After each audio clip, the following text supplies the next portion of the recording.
At IPAC, its big political consultant for the Bengal election says don't cross the Lakshman Rekha. Detention drama in Delhi after Trinamool MP's protest. ED claims Bengal Chief Minister forcibly took documents and digital devices herself during the raids. Maharashtra civic poll war brings the Pawar Parivar together. Supriya Sule and Ajit Pawar to unveil NCP manifesto in Pimpri Chinchwad area near Pune tomorrow. India counters Trump's Commerce Secretary on his trade deal claim where he said that Modi refused to call Trump despite asked to do so. Ministry of External Affairs says Howard Lutnick's version of trade talks is incorrect. India has fact-checked the Trump administration. And the Iran Supreme Leader has asked Trump to address problems within his country first. This after the US President warned Tehran of severe consequences if the crackdown on protesters as part of a historic vote continues.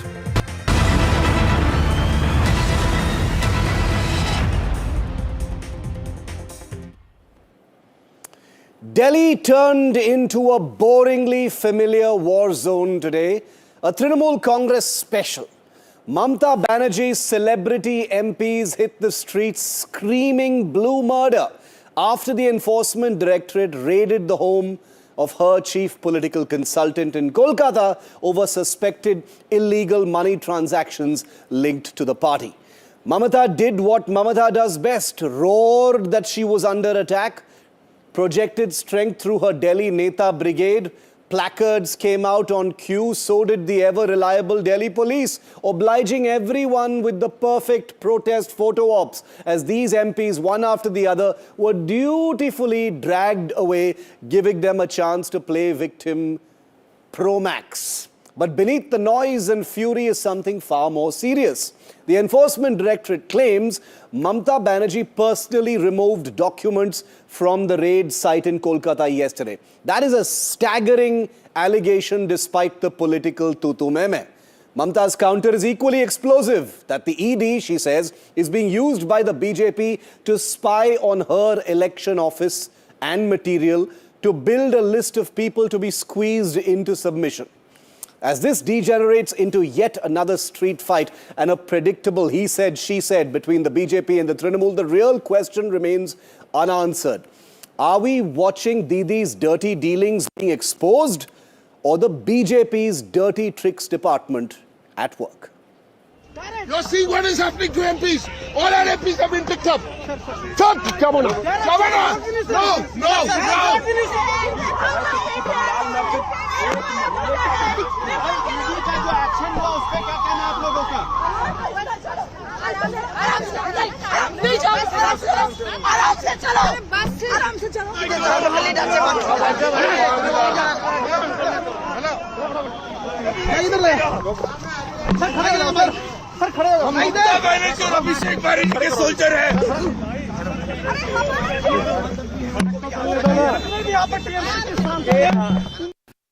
The entire action of the Chief Minister is not only unethical, irresponsible, unconstitutional, but she has put the entire democratic process and governance to shame.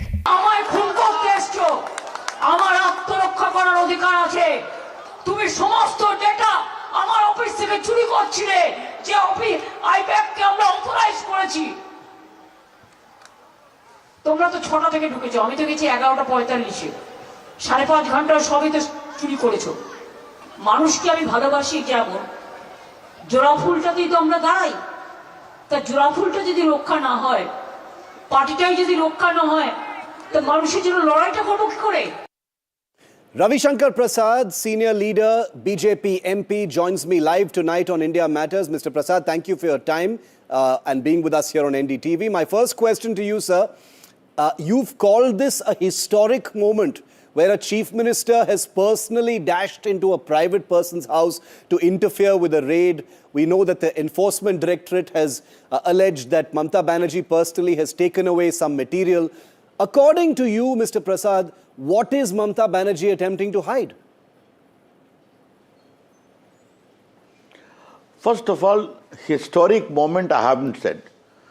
For the first time in the history of independent India, such a shameful conduct and behavior by a sitting chief minister of 14 years, who has been a union minister, knows governance, forcibly goes to a private property, stalls the raid forcibly by the aid of a police commissioner and DGP, and snatches papers.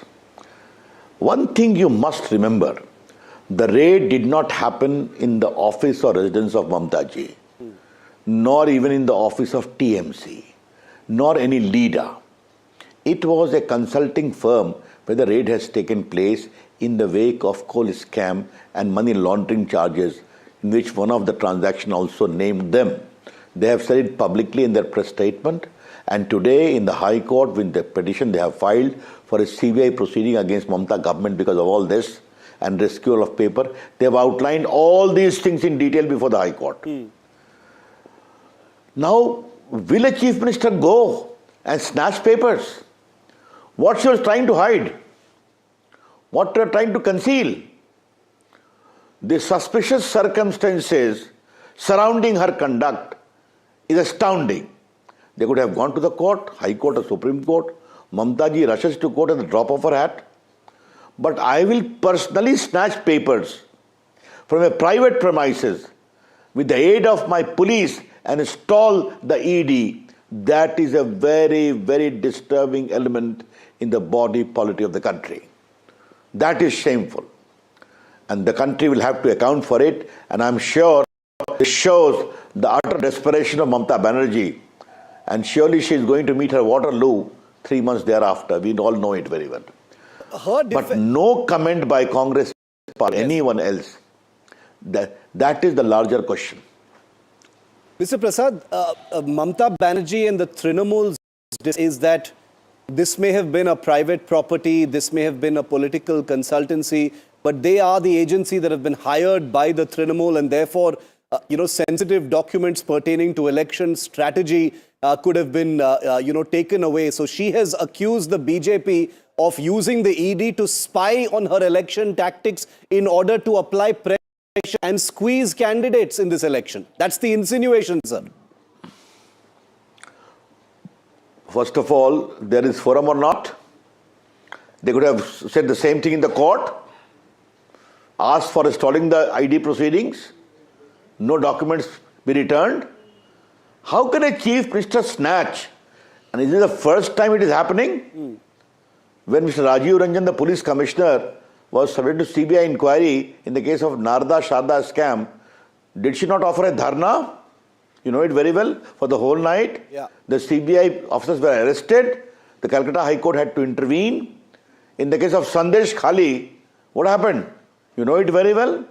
Ultimately, it became a big movement and the High Court had to intervene and Supreme Court had to intervene and the main sheikh was arrested.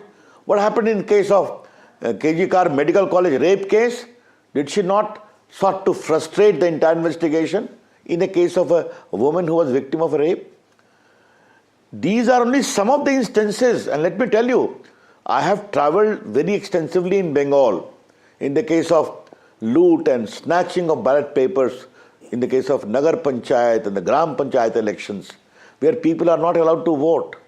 They are not allowed to file nominations paper. How they are scared, how they are beaten. I have seen myself visiting villages. Therefore, let Mamata not talk of democracy. And this only shows her desperation, as I said. But again, I repeat my charge. What was so compelling suspicious circumstances surrounding that Mamata had to personally rush and snatch all those papers? That is something very, very serious. And by the way, ED is investigating and also doing the raid in connection with the money laundering charges, which they have publicly explained. Can you deny that coal smuggling is not there? Can you deny that money laundering charges are not there even in case of high-ups of Trinamool? You all know it very well. But here we are in a particular instance today. And by the way, I forgot to tell you, even the High Court hearing was frustrated today. The judge, under utter desperation, adjourned the case to 14th because all the Trinamool supporter lawyers almost dashed into the court and not allowed the hearing to proceed. These are circumstances, governor being threatened, all these being threatened, BJP leaders are being threatened. No opposition leader is allowed to proceed in the entire state. And coming from Mamata ji, I must repeat, she has fought against the fascism and barbarism of left. Kudos to her. But her own actions surpasses even that. She has mastered that art. That is a matter of great concern, deeply disturbing. Because it shows her desperation. Therefore, this Maha-Jangal Raj is going to end soon when the elections are taken place. Mr. Prasad, the case will take its own course. The ED process will take its own course. But as a long-time Bengal watcher, and as you said yourself, you've traveled extensively inside Bengal, what is your sense of what Mamata would be trying to hide? Going there and removing documents, as you said, what would she be trying to pull away from the site, sir? There are many skeletons in the cupboard. Okay? You remember crores of money were recovered from the house or flat of a minister, including her partner, his partner. Therefore, when the skeletons start coming out, they'll keep on tumbling. But again, the suspicious circumstances, why she was compelled to rush herself. That is, obviously, it will become a big issue in the elections. It will become, and let it become. The people of Bengal are frustrated, angry, and fed up with this Maha-Jangal Raj. Surely, they will reply in the elections. Final question, Mr. Prasad. We saw the drama that played out in Delhi today with, many of the Trinamool MPs protesting. They were dragged away. The very familiar sort of political drama that played out. Do you think in some ways this has handed Mamata an issue to, roar about and to accuse the BJP of trying to victimize her? Those are very compelling pictures that were beamed out, sir. Come on. What compelling picture? You barge into the office of the Home Minister and police will be keeping quiet. Do you suggest that the BJP leader should barge into the office of the Chief Minister in Calcutta? What do you say that? Let them do all the drama which they have done. It is their right. But the serious charge of corruption and the compelling circumstances of reaching there and snatching the paper is a very important political statement. Thank you. Ravi Shankar Prasad, thank you very much for your time tonight on India Matters. Let's go straight to our debate because the BJP says the Trinamool can do whatever drama it wants. It is not going to divert attention away from due process against suspected or alleged corruption by entities in Kolkata that have direct links with the Trinamool. In this particular case, IPAC, which is the political consultancy firm started at one time by Prashant Kishore and now run by a person called Prateek Jain, who's very close to Abhishek Banerjee and who is running the entire political campaign of the Trinamool. Joining me live now tonight on the India Matters debate, Charu Pragya, spokesperson of the BJP, advocate Tausif Khan is a political analyst. He has no links with the Trinamool. I want to make that very, very clear. Charu, the Trinamool's top MP brigade dominated the airwaves almost all day today in a protest that has ended in most of them being dragged away. They have basically declared war by saying the BJP is using the ED once again. They've said this is nothing to do with Mamata's dirt. This is the BJP's dirty tricks department. How would you respond to that? Shiv, good evening to you.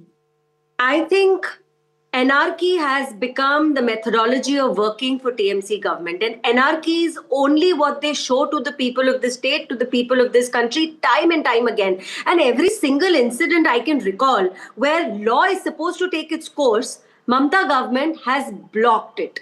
Absolutely blocked it. For her, it is not about who is right. For her, it is about who is a TMC supporter. That's it. She doesn't care about criminality, and I'll tell you how. Sharda chit fund case, she sat on a dharna to prevent the CBI from doing its work. In fact, the situation became so bad that the CBI had to move the court. After that, you remember Sandesh Khali. Reporters were not even allowed inside. They were beaten up. At that time also, CBI officials were attacked by a mob because they wanted to get hold of a person who ran the land mafia in that region, Sheikh Shah Jahan. And then he was again protected by the TMC government for a prolonged period of time. After that, we remember how she sided again with the authorities, the principal of RG Medical College, not with the victim, not with the people protesting on the streets. And illegal infiltration has been continuing, so much so that under her watch, BSF gets fired upon and she never says a word about it. Murshidabad, but the most recent incident where again the court has observed that the police was entirely at fault. Hindu homes were targeted, they were burnt down. And I think this has become a pattern. This pattern is clear and visible for everyone. Mamata Banerjee will go to any extent, cause anarchy, because she needs to protect her seat of power. And the seat of power is going to go away really soon, I assure you of that. Okay. Tell me, just because somebody is linked to a political party, thousands of crores of Hawala transactions should be ignored.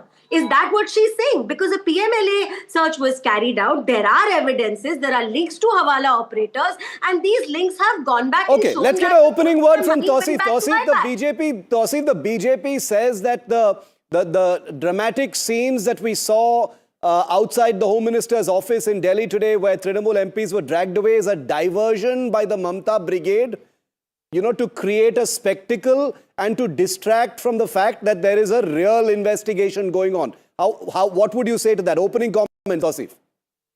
Shiv, you see, the question really is whether BJP workers will be allowed to hide under the veil of ED uniform. And the Mamata Banerjee has provided an answer that no, she has lifted the veil of ED officers and exposed BJP workers behind it. They say, the ED says, they are pursuing a case about government 10 officials. years old, which is 10 years old. And they're saying they are pursuing a raid under the FIR which was lodged 6 years ago. They are saying that they're looking for documents and money trails and papers and whatnot. Now, 10 years later, after the alleged scam, 6 years later, after the after the FIR is filed, no, we are not going to buy that. Now, what we know is that 2 months from now, Bengal is going for a voting. Trinamool party has made up their plan. They have strategized how to, who to, give tickets in this election, how to strategize their election. IPAC is basically a war room of Trinamool. Can Trinamool allow somebody under the guise of being some officer and steal those documents, steal those strategies, steal those confidential papers of Trinamool party away? Okay, so Trinamool or any party in Can I please come in? will not allow So that. Tausif basically says the timing is suspect because it's elections coming up. And two, you can't call it a private agency or a private consultancy. It's literally the nerve center and the war room of the Trinamool. So you can't say that Mamata and the Trinamool have nothing to do with this. Charu respond. And he says that the ED are basically BJP workers.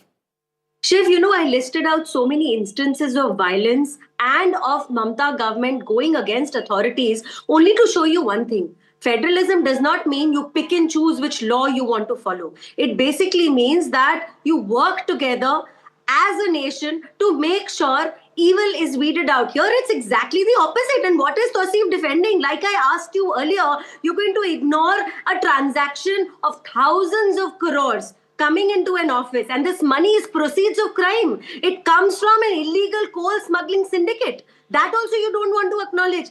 More importantly, the ED has already moved the High Court. The hearing is tomorrow. The ED has not just made these allegations in the media like Mamata Banerjee does.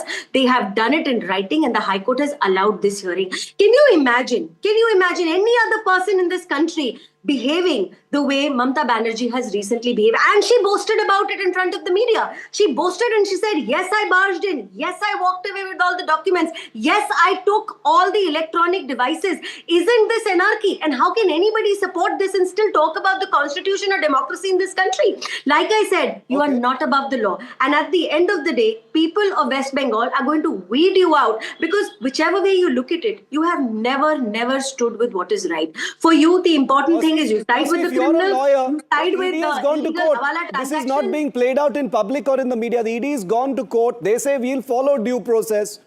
let it, let everything go in court now. What's the big deal?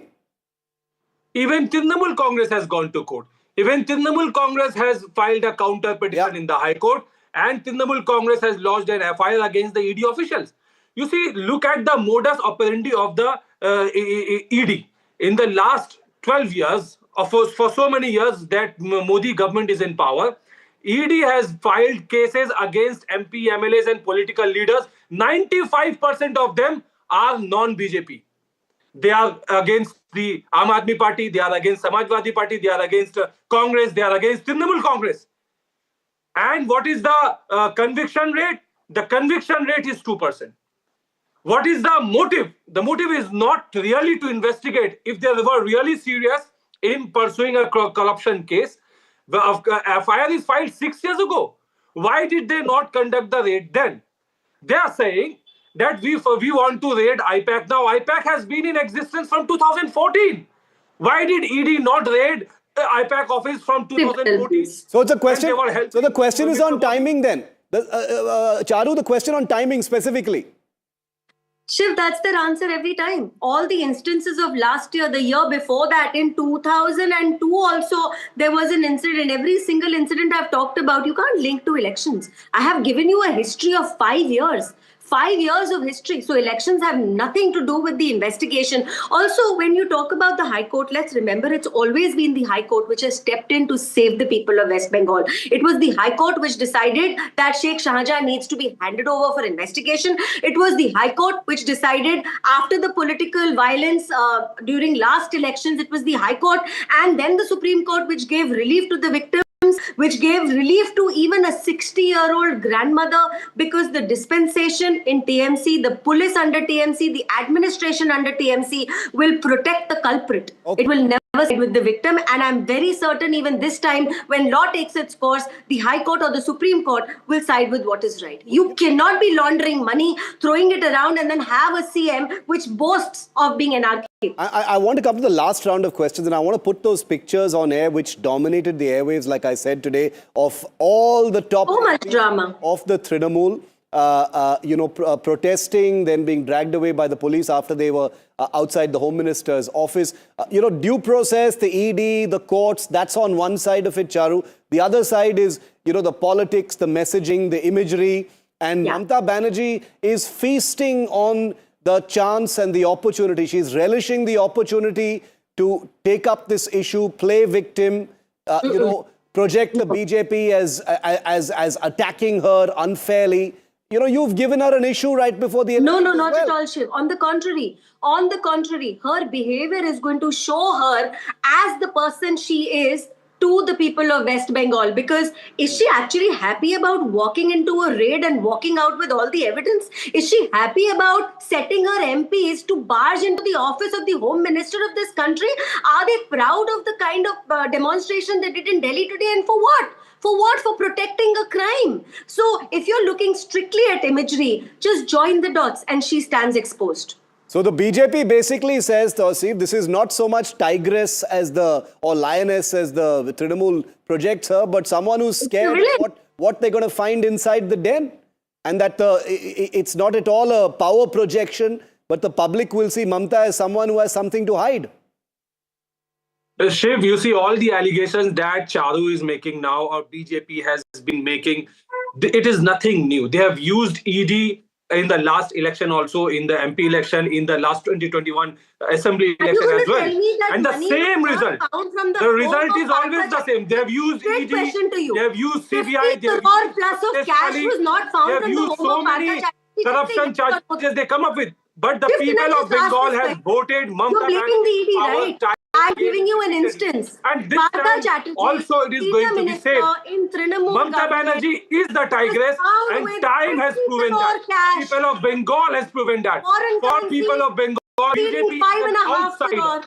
BJP is a zamindar. And you are trying to dictate terms from sitting in Delhi office. Just answer me this. It's a simple, straight yes and no. This is unfair, Charu. You I think don't want to you- speak over you, Tasi. You are speaking Can I ask over this me. question though, You're and not you can give letting us me a I've speak. got a last minute, No, Charu. no answer no, for this. arrogance. We can hear you clearly. I have 60 Arrogance seconds that left. the whole. Can I ask a straight question, Shiv? Ask, quickly, 60 seconds. Simple, straight question. So last time ED raided in West Bengal Partha Chatterjee's home, are you going to deny 50 crore in cash was found, 5.5 crore in foreign currency was found, and 5 Yes, and crore he was worth of gold suspended was from found? office. So the ED is doing its job. It's catching you red-handed.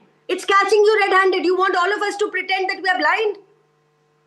You are not even claiming that you went to IPAC office to get some kind of cash. No, please. You are not claiming that. You are Listen, saying I that you already came told to you it's a EC to collect some PMLA documents Hawala and some hard disks that you are taking transaction. away. It's an And ED those statement. are the documents Not and hard my disks which statement. It is what belong to ED has Trinamool. given in They writing are to the candidate list. They are the research data. listen, All those materials. as a lawyer, are you not has been supposed to know that win whatever this you election. write and give to You the cannot court deprive is supposed to be the Trinamool truth, of its otherwise it's research perjury. data Okay.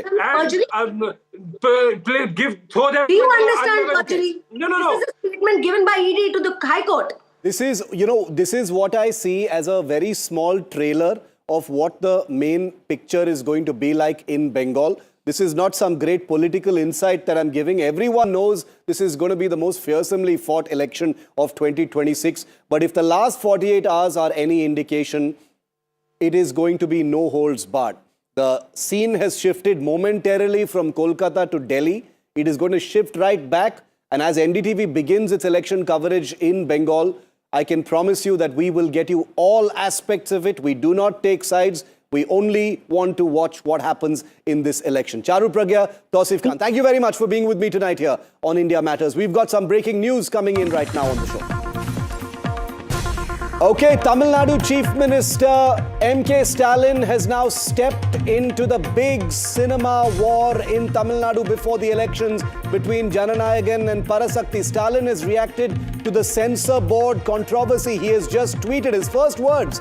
After the CBI, ED and IT departments, the censor board has also become a new weapon of the Union BJP government. Strong condemnation. So this is M.K. Stalin now attacking the BJP government at the center, saying that they've deployed the censor board just like they've allegedly deployed the ED and the CBI and the income tax department in order to squeeze their political rivals. Incredible escalation in the Cinema Sunday, as we're calling it, in Tamil Nadu. A proxy war on the silver screen between these two pictures, Jananayagan of Vijay and Parasakti, which is a DMK-linked production, both to be out very, very soon. Stuck in the censor board, Stalin says, dirty tricks department of the BJP.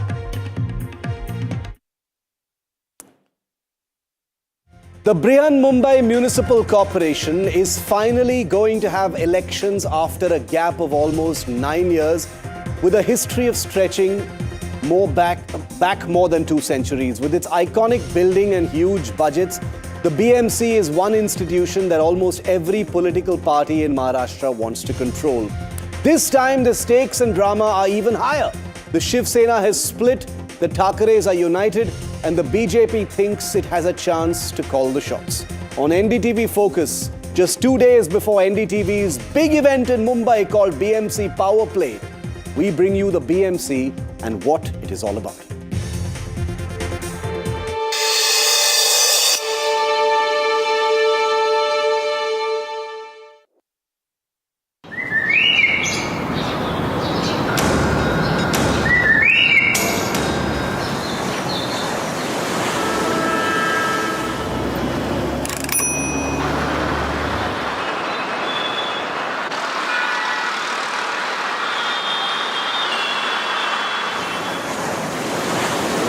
Mumbai, commercial capital of India, the Bombay of Bollywood, maximum city, the place of dreams, of struggles, of hopes and aspirations, and of intense political upheavals. Maratha Manus, North Indians, the expats of every hue and color and language and religion. Mumbai of cricket, Mumbai of dabbawalas, Mumbai of black and yellow taxis, and Mumbai of one of the richest of Asian municipal corporations, and its hard-fought elections every 5 years, and the control of the BMC and its humongous budget.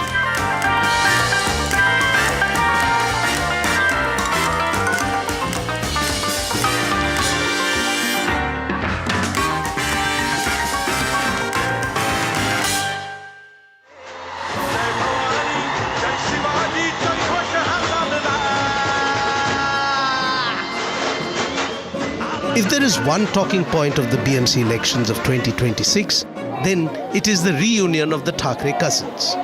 The long feuding Thackeray cousins have buried the hatchet and set their differences aside.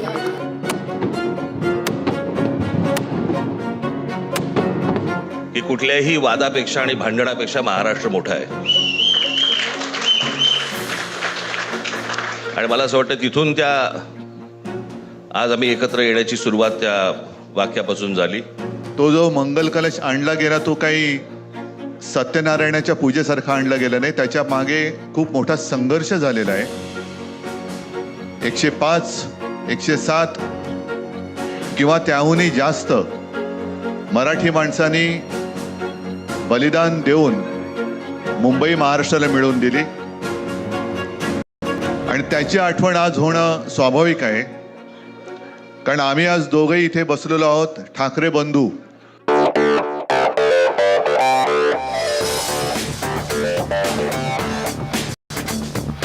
The reunion is symbolically significant as it draws on the legacy of Shiv Sena founder Bal Thackeray.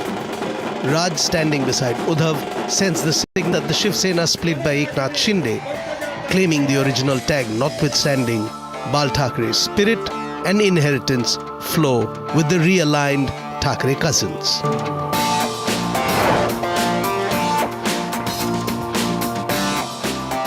The BMC election is one of the most important stepping stones towards dominating Maharashtra politics.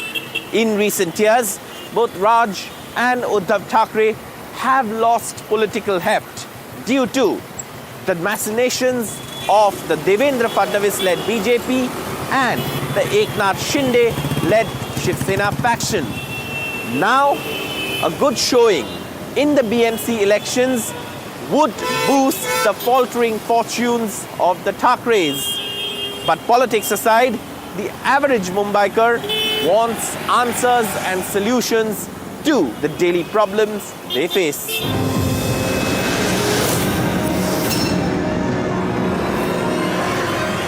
The focus of the BMC election is also about the major issues that this mega city faces. Civic apathy, traffic jams, congestion, inadequate infrastructure, repeated floodings. The problems are deep-rooted and need dedicated political intervention to alleviate.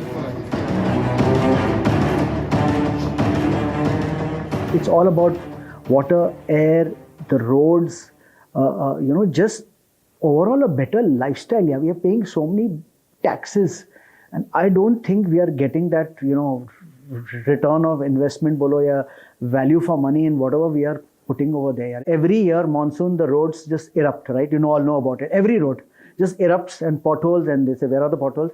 So I'm saying BMC should now outsource it to the dentists of Mumbai. Like I had a cavity 6 years ago, my dentist covered it, till now it's not come out.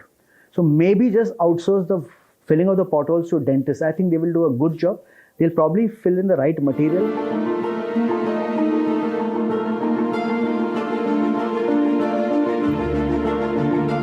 The Brihan Mumbai Municipal Corporation that governs Mumbai holds local responsibility for healthcare, education, water supply, power supply, drainage, transport, and all other civic issues that have just kept growing since the BMC came into existence more than 2 centuries ago.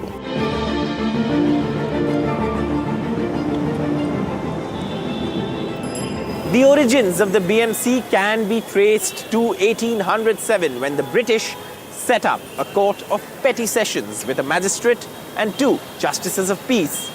A corporate body with a municipal commissioner and justices of peace came into being in 1865, and the regular corporation with 64 members came into existence only in 1872. and it was decreed that only taxpayers had the right to vote.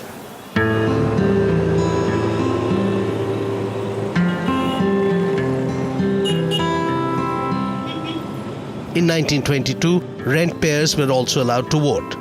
And in 1931, J.B. Boman Behram became the first elected mayor of Bombay.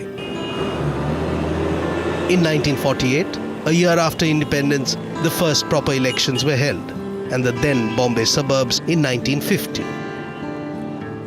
The history of the municipal corporation really goes back to the way in which Bombay at that time was ruled.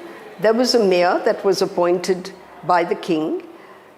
This is prior to the establishment of the elected municipal corporation, or the first Indian municipal corporation.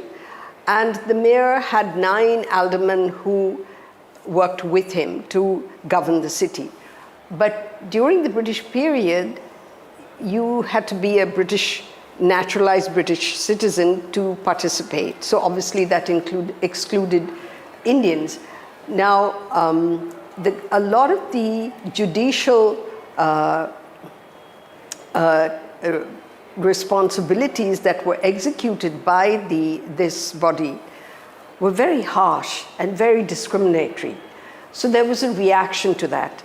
And in 1871, when Firoz Shah Mehta came back from England, he gave a stirring speech at the town hall, objecting to the system of governance, city governance, that existed at that time.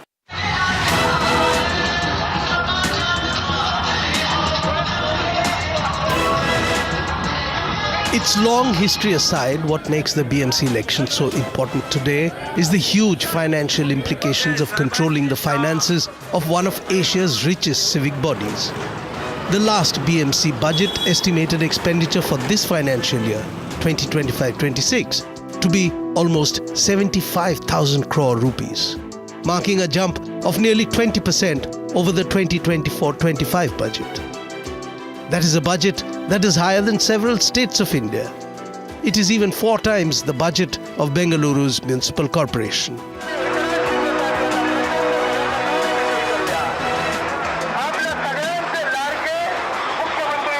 Is high hikes. It spells HIHIKESS.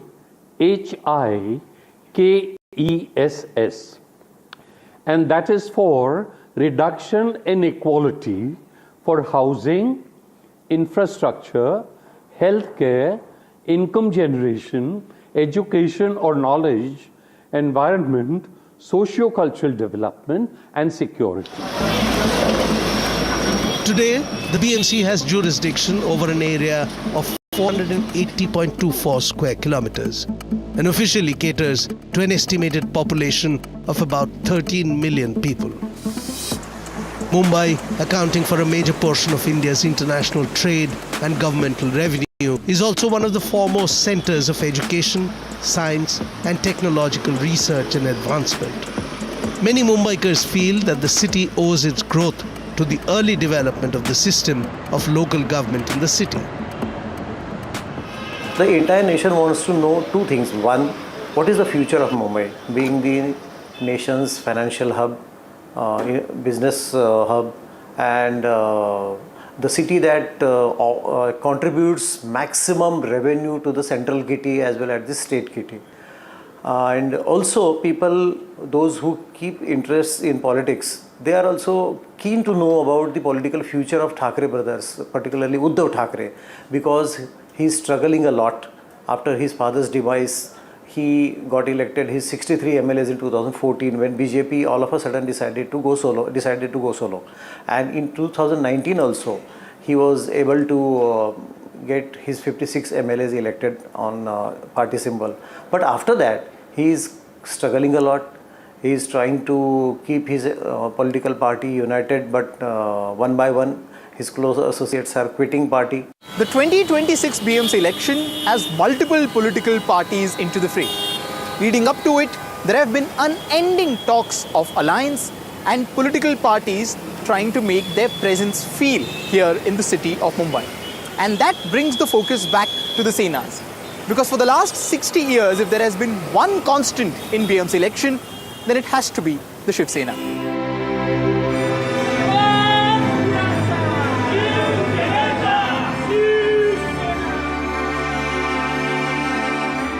Bal Thackeray founded the Shiv Sena in 1966. In 1968, the party won 42 out of the 140 seats in the local polls for the Municipal Corporation of Greater Bombay. Since then, the party grew steadily and established itself as a force to reckon with, particularly when it came to control over the BMC. Sena's tally hovered around 80 seats even after Raj Thackeray left the Shiv Sena in 2006 and formed the Maharashtra Navnirman Sena. Since then, the MNS too has become one of the major players in BMC polls.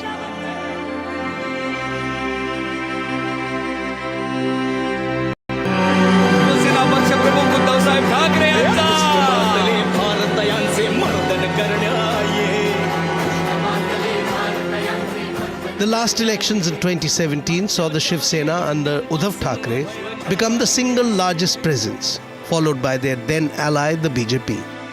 But since then, a lot has happened to change the political landscape of not just Maharashtra but Mumbai as well. The Shiv Sena split. Uddhav lost control over the original party symbol and assets, and the BJP is no longer an ally of the Thackerays. And the BMC election has been delayed by almost 5 years. The local body elections have been delayed due to several legal issues. Nagging problems which include the disputes over the OBC quota, state government's decision to take over the control of ward delimitation from the State Election Commission, and the Mahavikas Aghadi government's decision to increase the number of wards. With the elections having been held in abeyance, most of the BMC work was being run by state government appointed administrators. But now with the election scheduled to happen on the 15th of January, the voters will once again get to choose their own representatives for running the business of the city.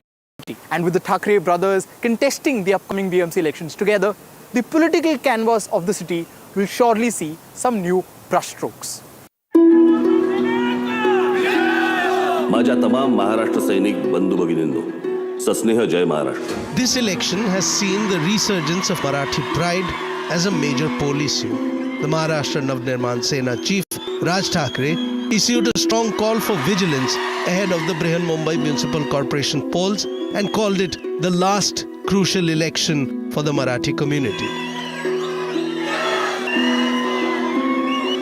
Shiv Sena was born only on one plank, that is Marathi Manus. Mumbai is Marathi.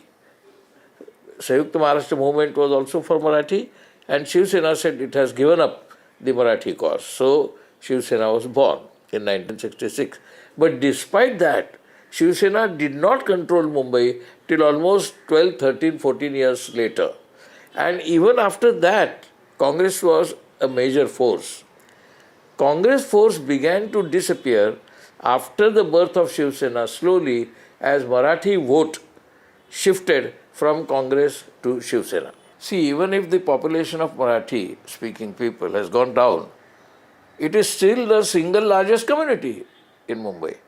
There is nobody else who is equal to 27 to 30%. Gujarati may be about 14 to 16%, Muslims may be about 5-6%, so on and so forth. No other population group is as strong, statistically speaking, as Marathi, and yet they are strong but not dominant. Why they are not dominant? Because the other 70%, if they are united against Shiv Sena, then they are dominant. Now, whether BJP can unite from Gujarati to Tamil to Malayalam to Sindhi, I don't know.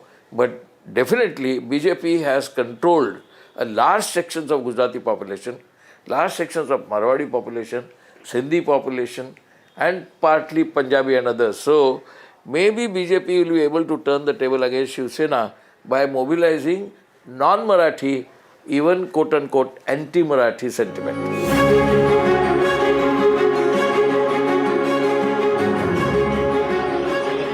This BMC election is also going to be a litmus test for the BJP. Till 2017, when the Shiv Sena under Uddhav was a BJP ally and very much a part of the NDA, it had played a dominant role in local politics. BJP had 82 corporator seats and the Shiv Sena had 84. The BJP backed the Shiv Sena to take the mayoral post.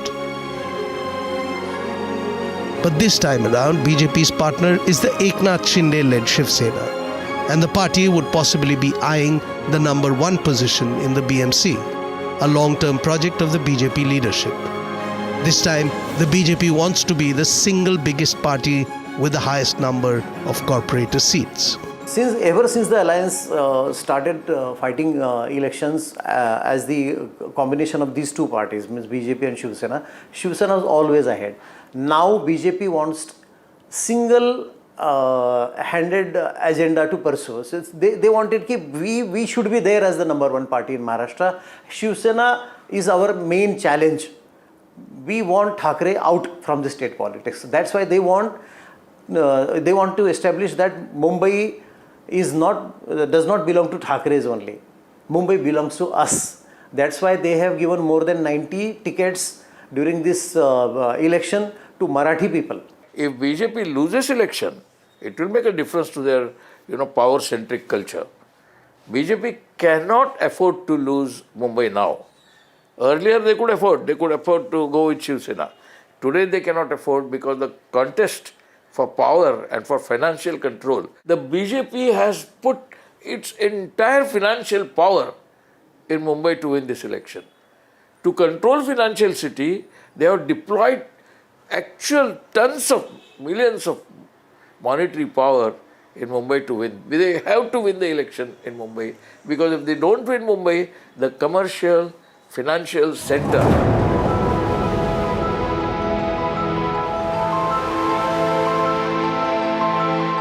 For Eknath Shinde, the man who claims to carry the legacy of the Shiv Sena, it is a battle for existence.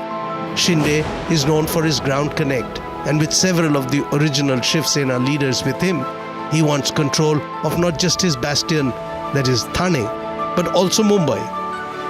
And that is where the ambitions of the BJP and Eknath Shinde collide. There were reports of a rift before an alliance could be patched through into place.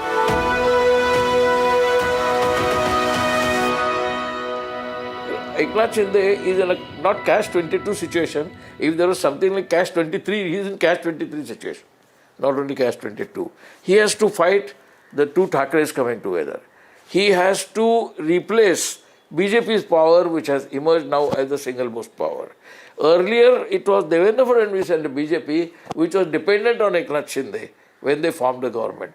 Today, Eknath Shinde is dependent on them, and BJP is trying to corner him and even finish him. So BJP is trying to finish him. Eknath Shinde wants to survive. So survival politics means existential politics. For Eknath Shinde, it is existential politics. For Thackerays, it is not exactly existential, but they have to keep the image and the perceived power and status of Marathi Madus.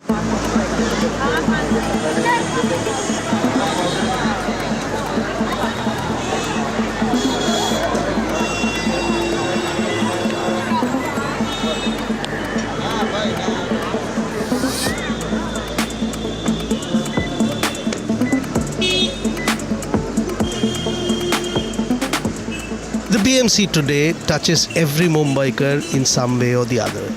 It is beyond politics and it is beyond Maratha pride. The BMC is a constant that has been around long before the politics of present-day Mumbai took shape. This iconic city is governed from an iconic building that has become a part of the city's identity, as much as its more glamorous neighbor, the Chhatrapati Shivaji Maharaj terminus. Designed by F.W. Stevens, this Victorian Gothic architectural landmark, completed in 1893, serves as the nerve center for the city's civic administration. An imposing 235 feet tall front tower overlooks the busy intersection. Gargoyles, chimeras, and griffons give it character. The use of a flower-shaped ox-eye window makes the wall patterns even more intricate.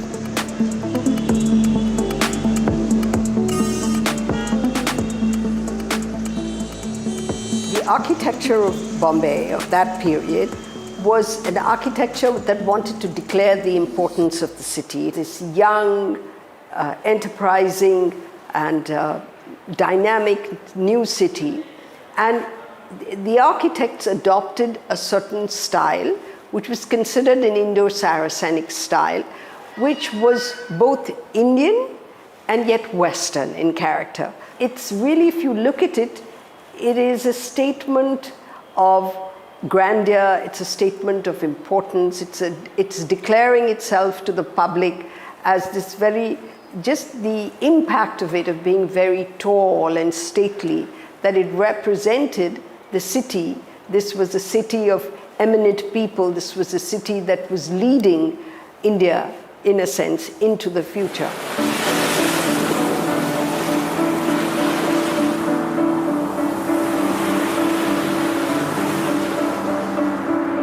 Few mayoral or corporation elections draw the kind of attention that the BMC elections do. But this time, there are parallels to New York mayoral election.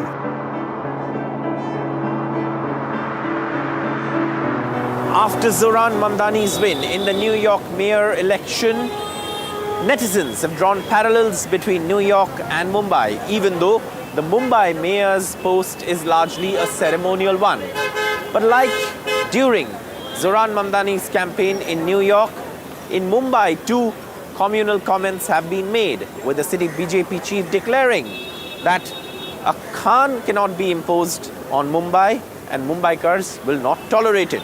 Mumbai's mayor, he cannot be Muslim at all. No chance. Whatever may be the Muslim vote control. Because the position of Hindutva, campaign of Hindutva, the Hindutva movement, particularly after 2010 and still particular after 1992 Babri Masjid episode, has spread so much that it has occupied even the minds of the educated middle class who were not governed by Hindutva. They were more governed by the working class rights, human rights, you know, all kind of city clean and all that. Hindutva idea has been dominant in Mumbai, Maharashtra, everywhere. So, Khan इसके लिए नहीं बनेगा कि Muslim कैसा हो सकता है? There is no question of Mamdani principle or Mamdani kind of a phenomenon occurring in Mumbai at all, though Mumbai is cosmopolitan.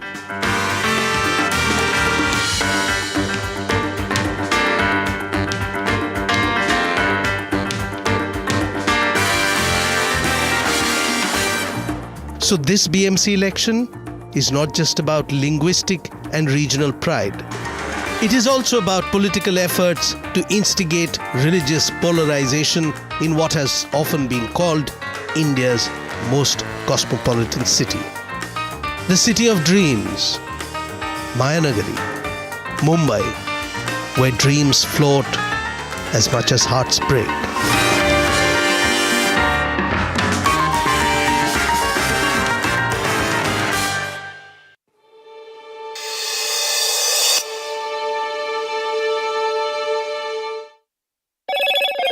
Hello, Moto. Motorola, India's leading AI smartphone brand. Motorola Edge 70, India's only ultra-thin phone with 3x50 MP cameras. Grab Motorola Edge 70 today.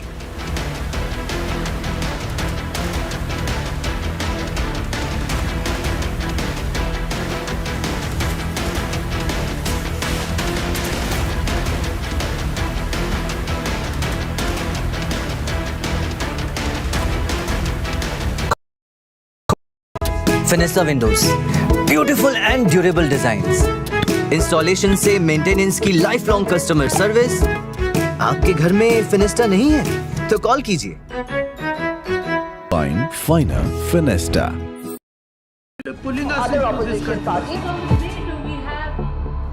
They argue, I conclude. They deflect, I drill down.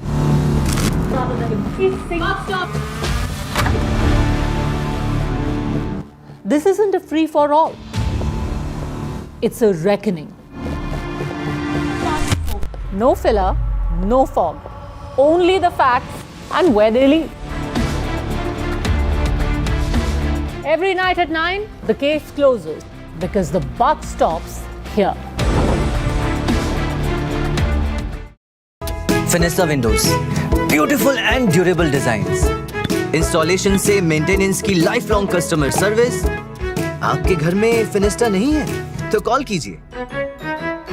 Find Finer Finesta. A very special moment for us as we announce NDTV Master Stroke, the NDTV Art Awards. NDTV presents the Masterstroke Art Awards, an odyssey of creative brilliance where the masterpiece meets its forward would have a great integrity of putting it forward where people could understand the importance of art. This award that is being started, I'm sure is going to be amazing. Art for India and for Indians is an expression of our Atmanirbharta. It's actually quite a formidable jury, so I think we'll reveal a lot more as we go along. This is an amazing platform, I think, today what you're doing. honoring the masters who define our creative landscape. Coming soon on the NDTV network. Finesta windows, beautiful and durable designs, installation से maintenance की life long customer service. आपके घर में फिनिस्टा नहीं है तो call कीजिए। Find Finer Finesta. Every winter, the World Economic Forum at Davos becomes the world's thinking room, where power, policy and purpose converge, where the future is examined and reimagined. In January 2026, NDTV will be at the heart of this conversation. NDTV Ignite at Davos this January on the NDTV network.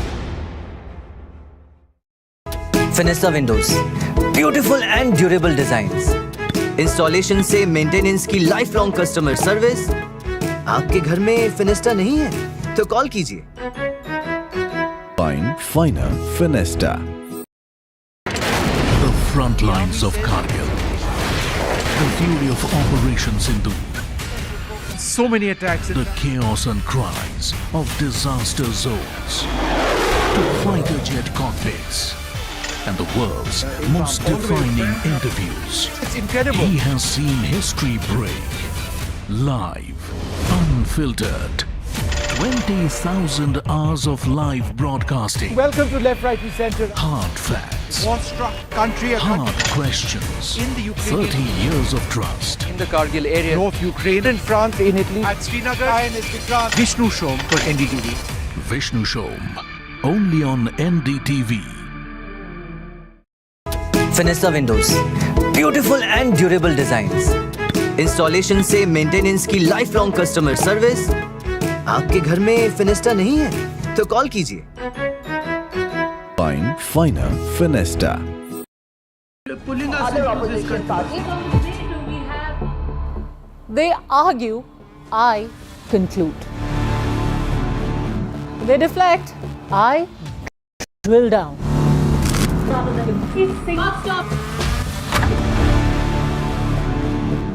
This isn't a free for all. It's a reckoning. No filler, no fog. Only the facts and where they lead. Every night at 9, the case closes because the buck stops here. Finesta windows, beautiful and durable designs, installation से maintenance की life long customer service. आपके घर में फिनिस्टा नहीं है तो call कीजिए। Find Finer Finesta.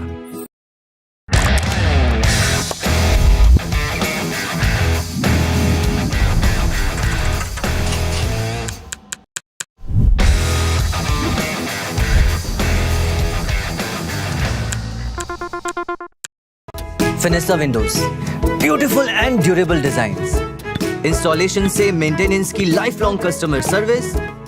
आपके घर में फिनिस्टा नहीं है तो कॉल कीजिए।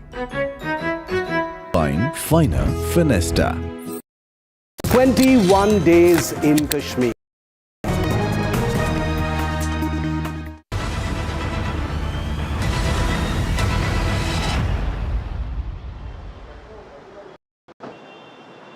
Good evening, everybody. You're watching NDTV, and this is The Buck Stops Here. Today was when the Chief Minister of West Bengal, Mamata Banerjee, political fight with ED out of the courtrooms to the streets of Kolkata. She marched for 6 kilometers in the central part of Kolkata along with leaders and artists from Tollywood and several other people from the state, trying to strengthen not just her position as a street fighter, something that she has been all her life, but also to draw attention on what she calls the rights of her state and the misuse of agencies allegedly by the BJP. That's what she claimed just a day after we saw her barge into the residence of IPAC director and co-founder Pratik Jain, who was raided by ED on charges of association with money laundering cases. She defended her move today and said that she did this only because she knows that ED is acting at the behest of the BJP. She said that she did this because she did not want campaign material of a party to be stolen from the office. Now, the BJP has lashed out very strongly at the Chief Minister, saying that she's undermining institutional processes and she has hijacked the institution, she has hijacked the investigation, and she has converted a criminal probe into political theatre. That's the big accusation that the BJP has made on her. But what is this controversy going to shape up? How is this controversy going to shape the political battle that we're going to witness in the state in the months to come? Is this also a dangerous precedent of regional leaders taking on investigating agencies, or is it just a battle of narratives or a test of institutions? Let's take a look at those reactions. The entire action of the Chief Minister is not only unethical, irresponsible, unconstitutional, but she has put the entire democratic process and governance to shame.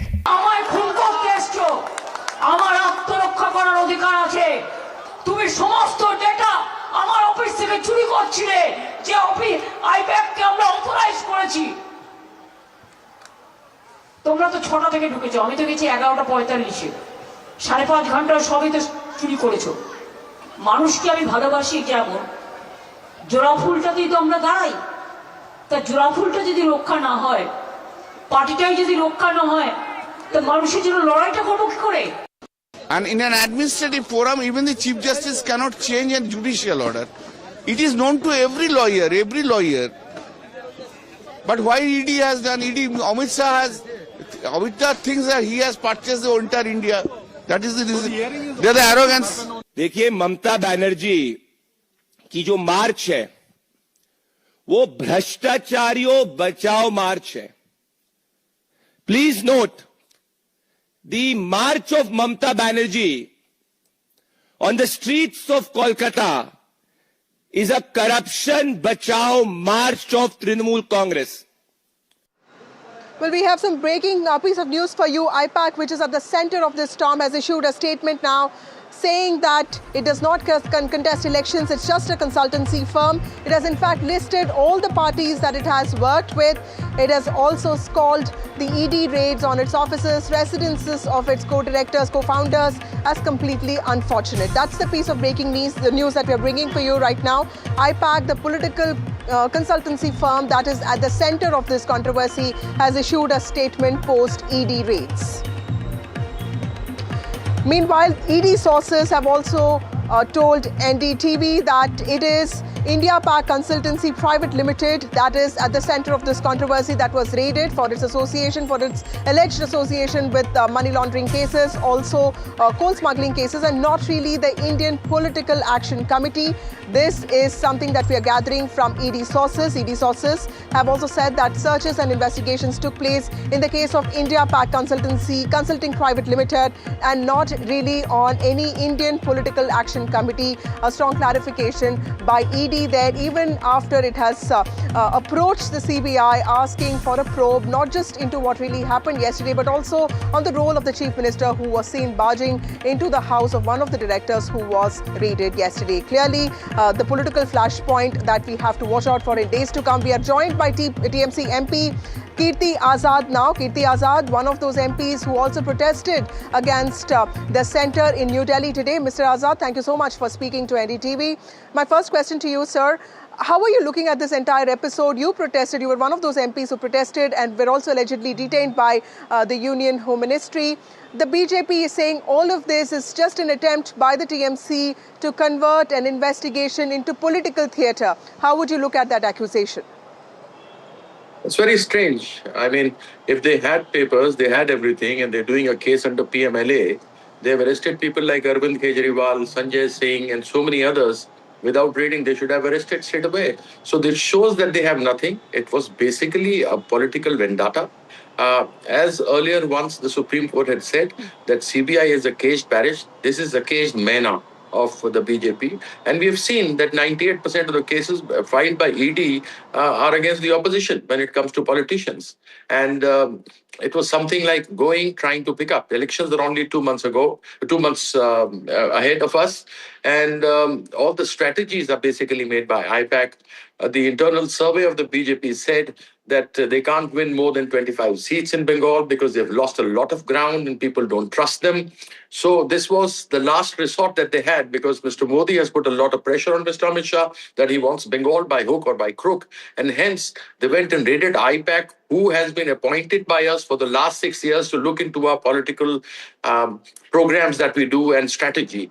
And so obviously there were a lot of strategy papers there. There were a lot of the list of candidates, the programs that were set for us and for other dignitaries and the political party officials. So hence they wanted to take all that with BLA, list of BLAs, BLOs and others. So it was basically political. They wanted to snatch that away. And Mamata Bandyopadhyay, our leader, went there as the chairman of the AITC. It's something like somebody coming to your house and taking away papers which are registrations of your house or your office, your lease deed with your things, with your employees or whatever. Because, Mr. Azad, you know, the BJP and a lot of other experts are also asking this important question that this sets a very dangerous precedent of regional leaders, especially opposition leaders, taking on investigating agencies because they're asking this question as to why does a chief minister of a state, an elected official, personally, why does she need to intervene because an investigation is on? If there's nothing to hide, let the investigation take place. That's the big accusation or claim that they're making. How would you respond? I think I had answered this. You didn't follow what I was saying. I said, Mr. Modi wants to win Bengal by hook or by crook. And hence, IPAC, which has been appointed by us to look into political strategy for the last 6 years, they were asked, they had all the details of our strategy. They had details of our programs. They had the list of candidates. So they were at place, Trinamool being the most popular party in Bengal. They had a list of more than even 15 people wanting to contest from one seat, BLAs, people that we're going to visit. So obviously they wanted to take all that. If they had to do the raid, why 2 months before the election? Why? And if they have been accused and if they've been following them for a long time, why didn't they arrest them? Why did they go there? They just wanted details. And she went there, as I mentioned earlier to you, as chairperson of the All India Trinamool Congress. And she is the leader of our party, apart from being the chief minister. Right. So, Mr. Azad, you think it's completely justifiable for the elected chief minister to act like this? I completely get your point. I think it's a valid point. But for an elected official to act like this, do you think it's completely defensible? If somebody is going a chairperson of AITC, who happens to be the chief minister, don't you think she'll have security following her?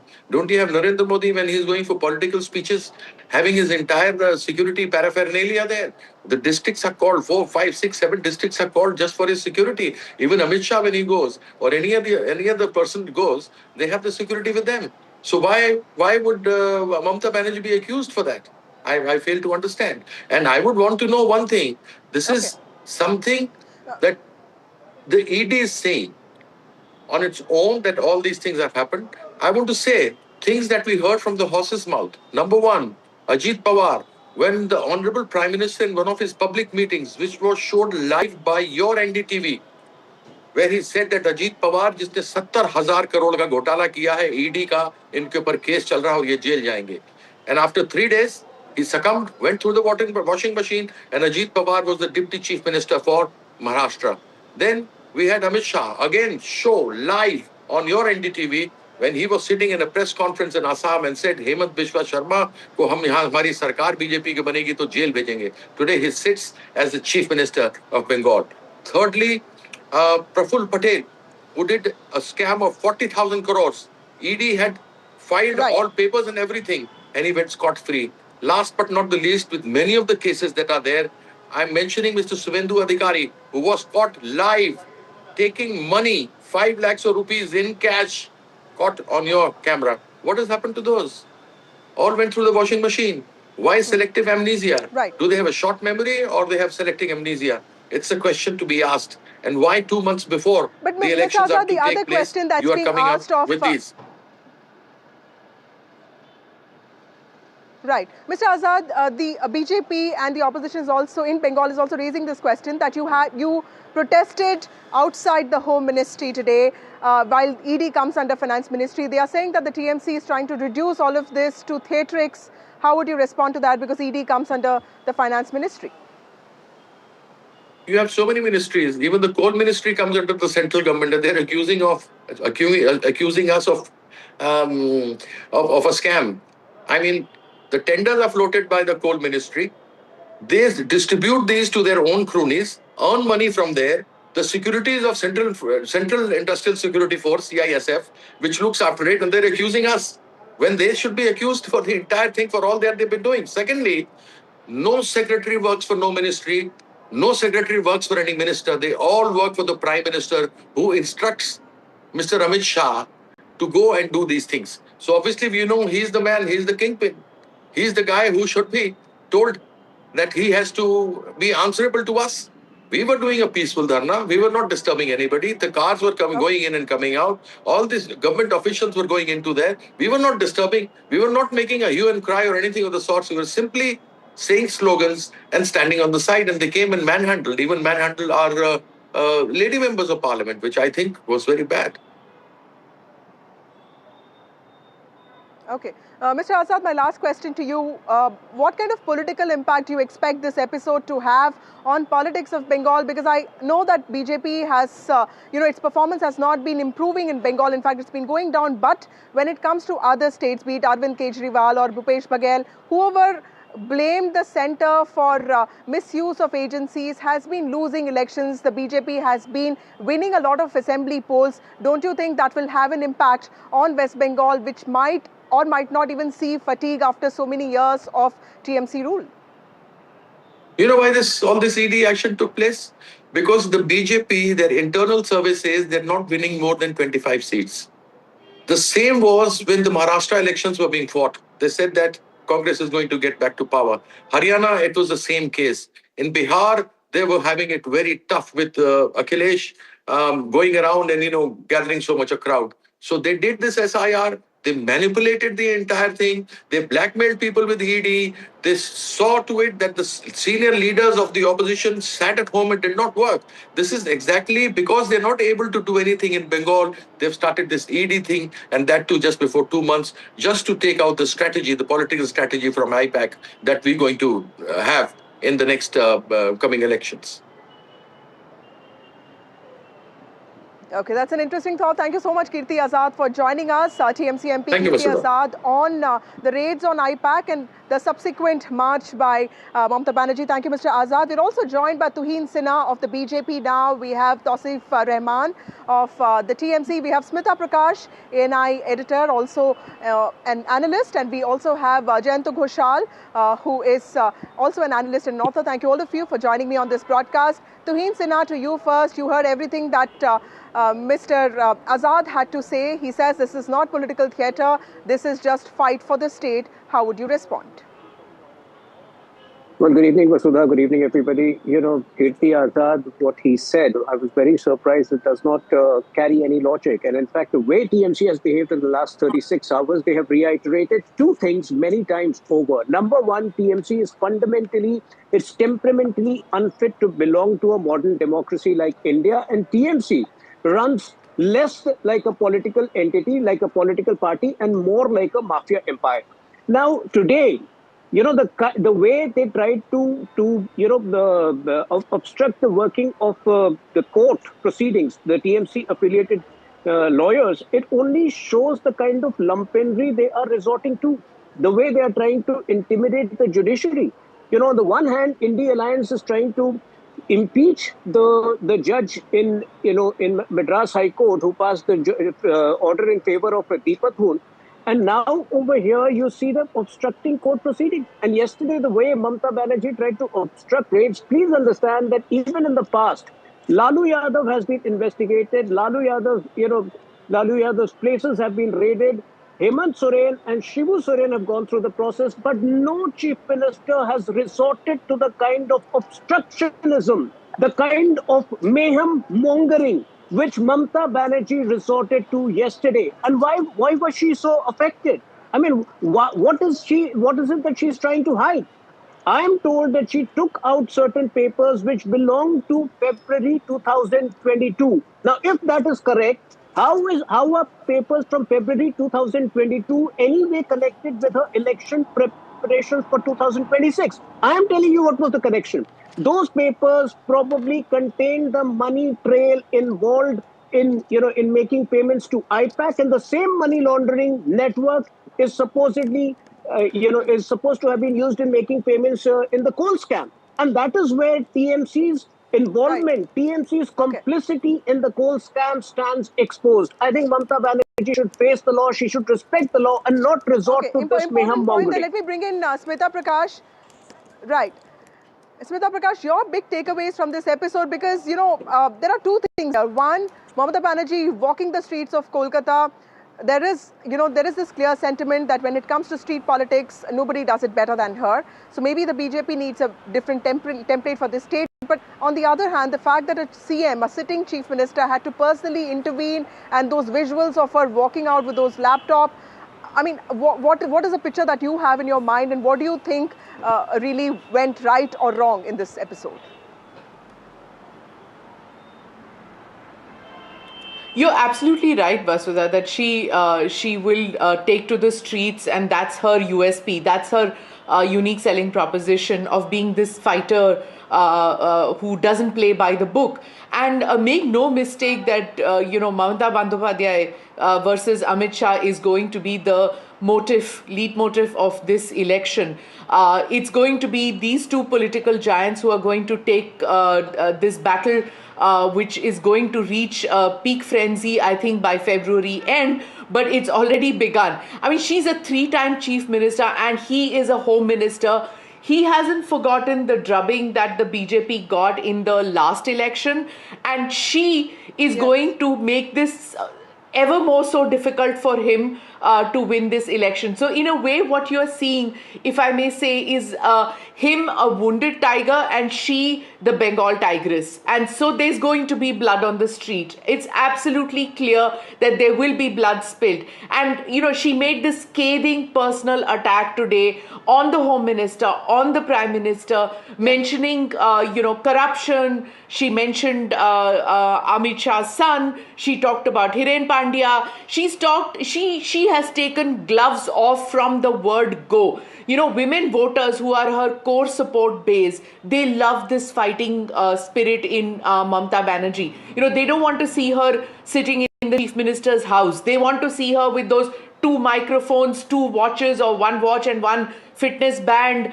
wearing her sari and her rubber chappal and fighting it out, barging into places. She's still that fighter spirit, even though she sits in a constitutional position. And this is the imagery that they want her to do, and she's giving it to them. Absolutely.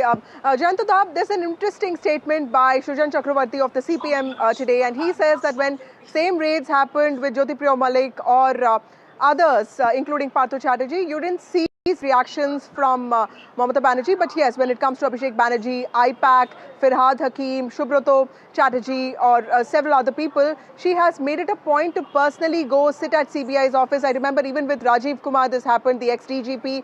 What makes Mamata Banerjee come in her element, when it comes to certain cases? Because it can't just be, selective, right? It happens quite too often.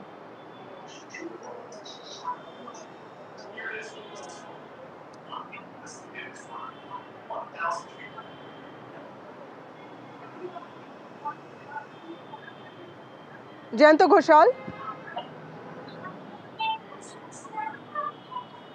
Okay, let me take this question to Tausif Rahman. Tausif, how do you look at the BJP's big allegation that the TMC is trying to stall investigation because it wants to protect those who are corrupt? Good evening to everyone. Well, I never knew that Tuhin Sharma has become a judge and he's giving his judgment on a national television platform on NDTV. But anyways, I mean, just for once, try to understand the kind of atrocities are being done by the ruling government on non-ruling BJP state. ED is supposed to be neutral, Vasudhaji, neutral agency. But I'm sorry to say they are working for BJP, which is clear today. And it's not Venezuela that you will send your brokers as ED and take away our political strategies.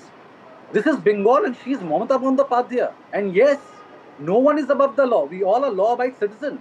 But with such mafia of Home Minister Amit Shah, we know the tactics control these mafia syndicates coming from Delhi. We know how to control it. See, again, this ED is just following the instruction of BJP. Why these raids are always during election? The intention is clear, to harass TMC, but they are daydreaming, Vasudhaji. IPAC is our IT office from where we plan our strategies, what they wanted to loot actually. Our strategies, our candidate name. Now, BJP is saying, अरे candidate name है 2022 है something something. अरे so what? If the candidate name is there inside the IPAC office, that's our problem. That's not your problem. And why are you there to shield and protect ED? ED is a neutral agency. And if you ask me about Mamata Banerjee taking the files from the spot, then ladies and gentlemen, she did the right thing because we can't trust an agency whose credibility is zero and the conviction rate is 0.7. We won't allow the B team of BJP with such circus. Why such exercise only during election season? Basically now BJP is scared seeing day before yesterday's Abhishek Banerjee's program at Itaha. They couldn't sleep all night. What is the success rate of ED? Again, I want to come there. So, you know, this all form of atrocities and torture coming from back door, we're not supposed to do like this. We have to follow constitution. Okay, Tuhin Sinha, respond to that. Tuhin Sinha, this is a huge miscalculation by the BJP is what the TMC is saying, especially when it comes to Bengali sentiment. Something that Smita also talked about. This is a state with a lot of nuances. What is the BJP thinking? You know, where is the question of miscalculation?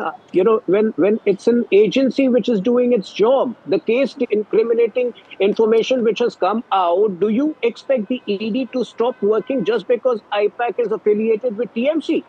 I mean, why should IPAC get that immunity just because it is the political arm of TMC? I think, you know, Mamata Banerjee is fundamentally against the federal structure of this country. Not only has she shown her, you know, disregard for all investigating agencies, the way she has been threatening the country on the implementation of Waqf Act. Now, you know, imagine laws which are passed by Parliament. Please mind your words, barge in like this. No, she's not threatening. You cannot say like this. No, you want me to produce the videos? Please. You want to show the videos? You want to show the videos? Yes, he's threatening BJP. You know, does he have a memory problem? He can visit the Mamata Banerjee's videos, the way she was threatening the country on the implementation of CAA, the way she was saying she will not allow. Please, you have to visit the videos. This is not the way. This is not the way an elected CM is supposed to conduct herself. Laws passed by both houses of Parliament, bills passed by both. No chief minister. Let him finish his point. No chief minister has any right to stall bills which have been passed by both houses of Parliament and have become a law. If she doesn't understand law, if she behaves like an illiterate person, that is not our problem. But she cannot stoke anarchy. She cannot stoke violence in Bengal. And Murshidabad violence can be directly and indirectly attributed to her attitude. So I think it's about time Mamata Banerjee respects the federal structure of this country. She can't be demonizing investigating agencies. Is back with us. Yes, Tuhin, your point is taken. Jayanta Ghoshal, what are your big takeaways from this episode, sir? Because the left has been alleging that Mamata Banerjee gets into this fighter spirit only in certain cases, be it Abhishek Banerjee or Rajiv Kumar or IPAC, and does not do that for a lot of other people when it comes to, you know, Jyotipriya Malik or several other people. But I have seen her being on the streets quite many times. Does this also invoke a different sentiment amongst Bengalis, or has that changed? I think, Basudha, I don't want to go into the details of this legality, the odd question, because I respect what Tuhinji is saying. I am not a party spokesman of TMC. But I think the BJP strategy on West Bengal election, I think after this incident, it has become advantage Mamata, and Mamata in Bengal, Delhi and West Bengal, I think 1,500 kilometer it is away from Delhi capital. This ED and BJP, this relationship Mamata Banerjee has established, because now BJP spokesmen are supporting whatever ED has done, and ED's statement, the official statement, there are two aspects regarding the coal scam, all these things. As a journalist, I respect that also, the non-attributing sources, ED claims type of stories. But on record, there's this thing, there is no mention of Pratik's involvement with coal scam, and Mamata also has not raised that issue. But now through this movement, Mamata is getting the victim status. And if you survey, BJP can survey that whether ED is neutral or not. When BJP was in opposition, BJP used to call CBI Congress Bureau of Investigation. I remember I was a BJP beat correspondent in Delhi. And today, if you ask any person whether Mamata's anti-incumbency, all the SIR issue to Murshidabad, political polarization, Hindu, Muslim, all the Hindutva issue of BJP, now it has become a more anti-Delhi. Bengali has a typical radical Bengali anti-Delhi mindset. Whether it is good or bad, I don't know, because we have suffered also for that. I am not discussing the future of West Bengal. But for this strategy, I think it's a completely wrong strategy of BJP, that you are going to, because Partho Chatterjee, we have seen the election, now he is on bail. Rather, he is saying that I want to fight the election. Jyotipriya Malik, all this thing, there should be a deadline, time limit. And this case, if ED, after election, if they do, what was the problem? And you are giving the publicity that now ED is going, so the coverage, media, as a media person, we are very much excited. The media's adrenaline is completely, we are happy. Smita Prakash, would you agree with Jayanto Ghoshal's opinion that this may have been a wrong strategy by the BJP? Because, I do feel that while we keep thinking about these things, in Delhi also we saw Kejriwal lose power. We saw Lalu Prasad Yadav's family also lose power in a very bad way. So sometimes the BJP is just trying to push this anti-corruption narrative of its image, and it's working in some states. Why will it not work in Bengal?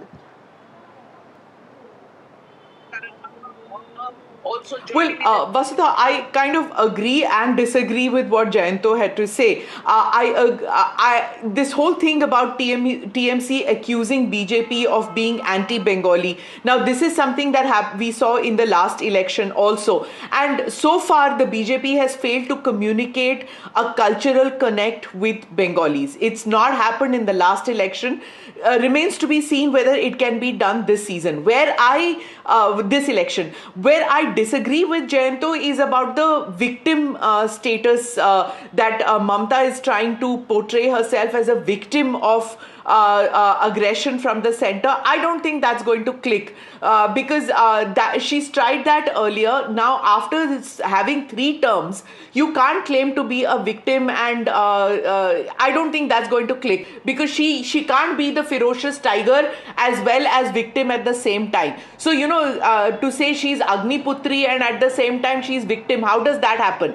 So, there I think there is a problem. As far as the central agencies' misuses is concerned, that is a rag, that is an alap which is going to keep coming all through, whether it is when the forces come, when the election commission will come, when everybody comes from Delhi to Bengal, and during the electoral process, she is going to talk about using this. So the BJP has still not responded to the attacks.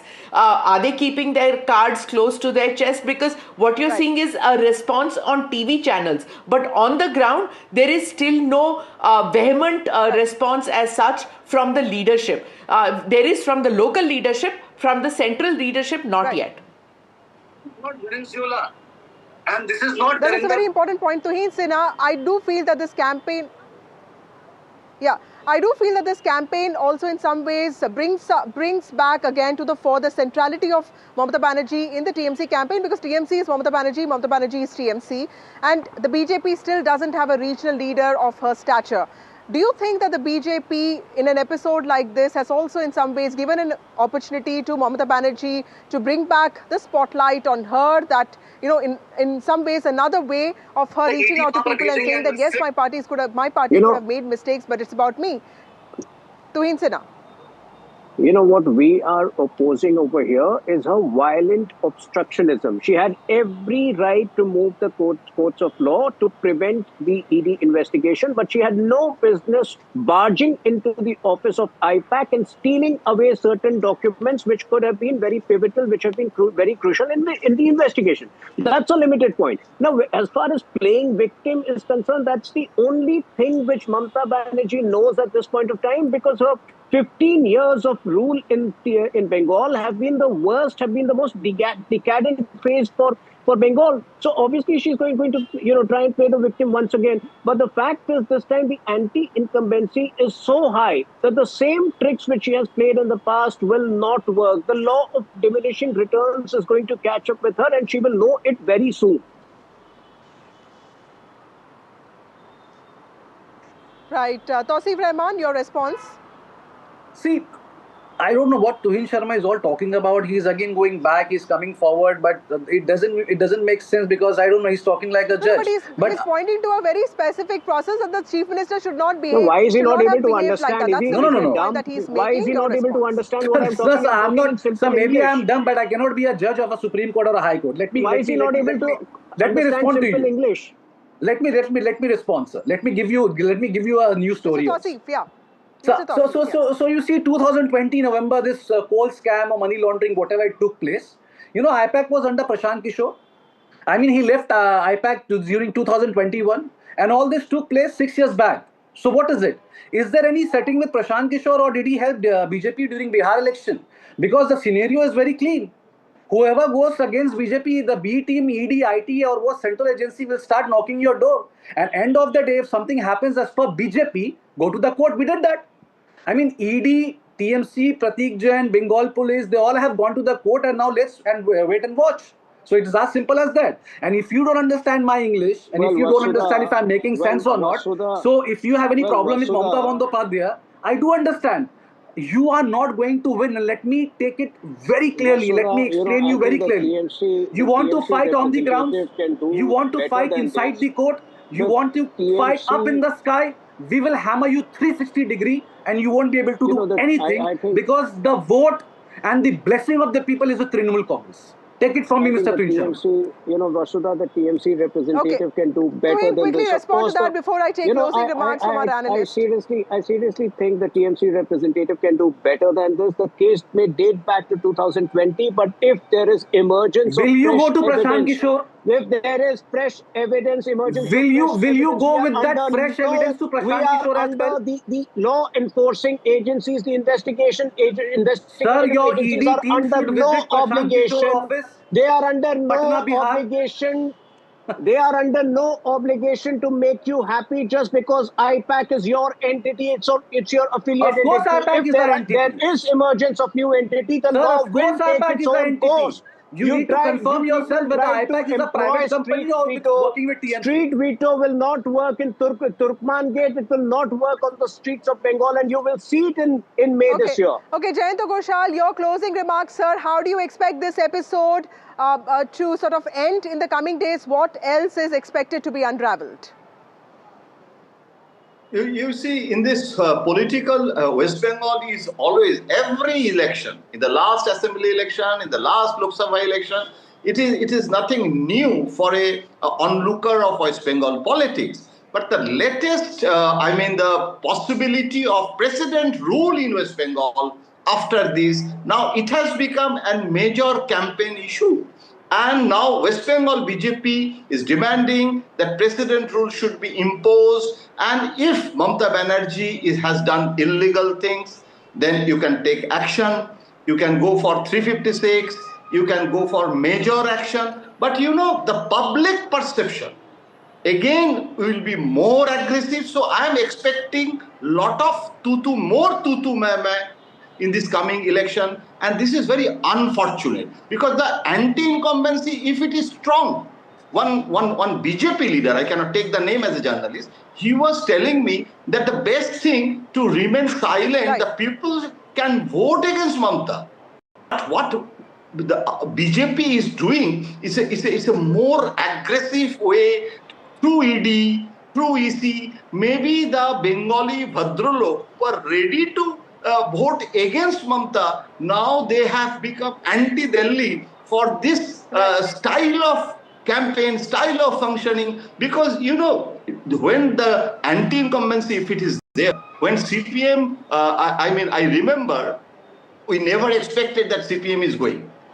But suddenly we have seen that when TMC came to power, we never expected that election, because 30 years, the Bengalis are very bad consumer. If we buy a shoe from Bata, I think there are a lot more repair shops in Bengal than Delhi, because Delhi is more throwaway society. Right. So consumer closing remarks from you. View, Yeah, very important points. Smita Prakash, closing remarks from you, ma'am. Because BJP has become more anti-Bengali perception. I think Jayanto is quite right. The quirky Bhadralok that he talks about, they have their mood swings, and we can't depend on electoral results according to the quirks of the Bhadralok, I think. But it will be a very interesting election, for certain. Absolutely. Absolutely. Thank you so much, all of you, for joining me on this broadcast. An investigation has turned into an all-out political war in poll-bound West Bengal, a case that is going to also escalate nationally and in some ways bring the attention to accountability and also clash of not just contest, political contest, but also narratives. With that, it's time for a short break. More news and updates on the other side.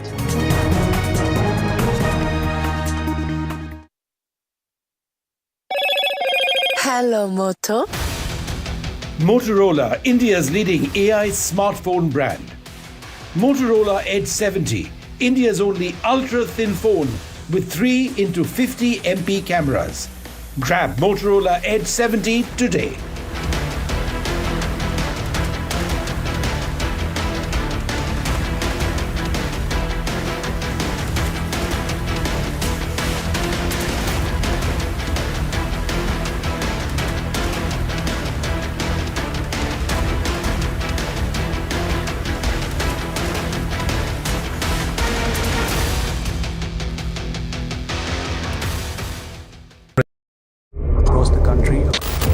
He has tracked the pulse of power from Washington to Korea. Witnessed history being made in global capitals and conflict zones. Brought clarity to complex issues of national security and international affairs. Aditya Rajkol, covering international affairs like no one else. Only on NDTV network.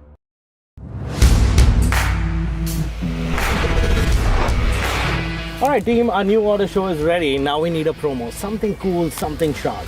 Well, I'm sure we'll be having outstanding reviews, solid suggestions, expert advice, the latest trends. It's a lot simpler. We'll help people make the right auto decisions. It's got the cool stuff, geeky stuff, serious stuff, all of it, so that you can discover, decide and drive.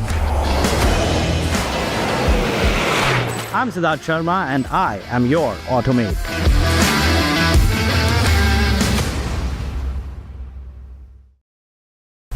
The nerve center of the maximum city, the BMC, A contest that will shape Mumbai's next decade, its identity, its legacy, its future. NDTV brings you the battle for Mumbai, asking, who will hold the keys to India's richest civic body? And what would it mean for Mumbaikars? BMC Power Play, only on the NDTV network.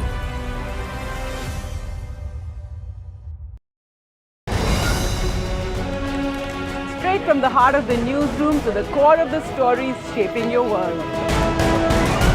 Join me, Gargi Raut, as I track all the developments as they break. Live from the NDTV newsroom, weekdays at 4 p.m. Mumbai are bringing our first India tour in your city. Rag on with Shankar Ehsan Loy and Siddharth Mahadevan and Shivam Mahadevan. 5 times melody, 5 times masti with NDTV Good Times. Go grab your tickets on Live Your City by Fever. I don't sugarcoat. I shoot straight and tell you stories the way they need to be told. Unfiltered, unafraid, unmissable. That's how I roll. Watch me, Priyanka Deo, on NDTV World. Namaste. Delhi set the fairway on fire. The precision, the edge, the contest, the electric energy. Now, the NDTV PGTI Golf Pro-Am travels to Hyderabad, a day crafted for an unmatched experience. NDTV PGTI Golf Pro-Am, the course of champions, the conversation of leaders. 10th January 2026, Boulders Hills Golf and Country Club.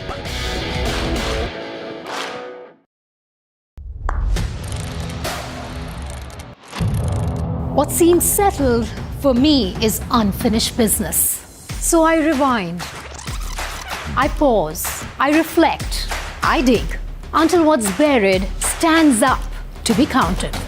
Breaking ground, not just headlines, the meaning behind them. This is Breaking Ground with me, Vedika Sood. A very special moment for us as we announce NDTV Master Stroke, the NDTV Art Awards. NDTV presents the Master Stroke Art Awards.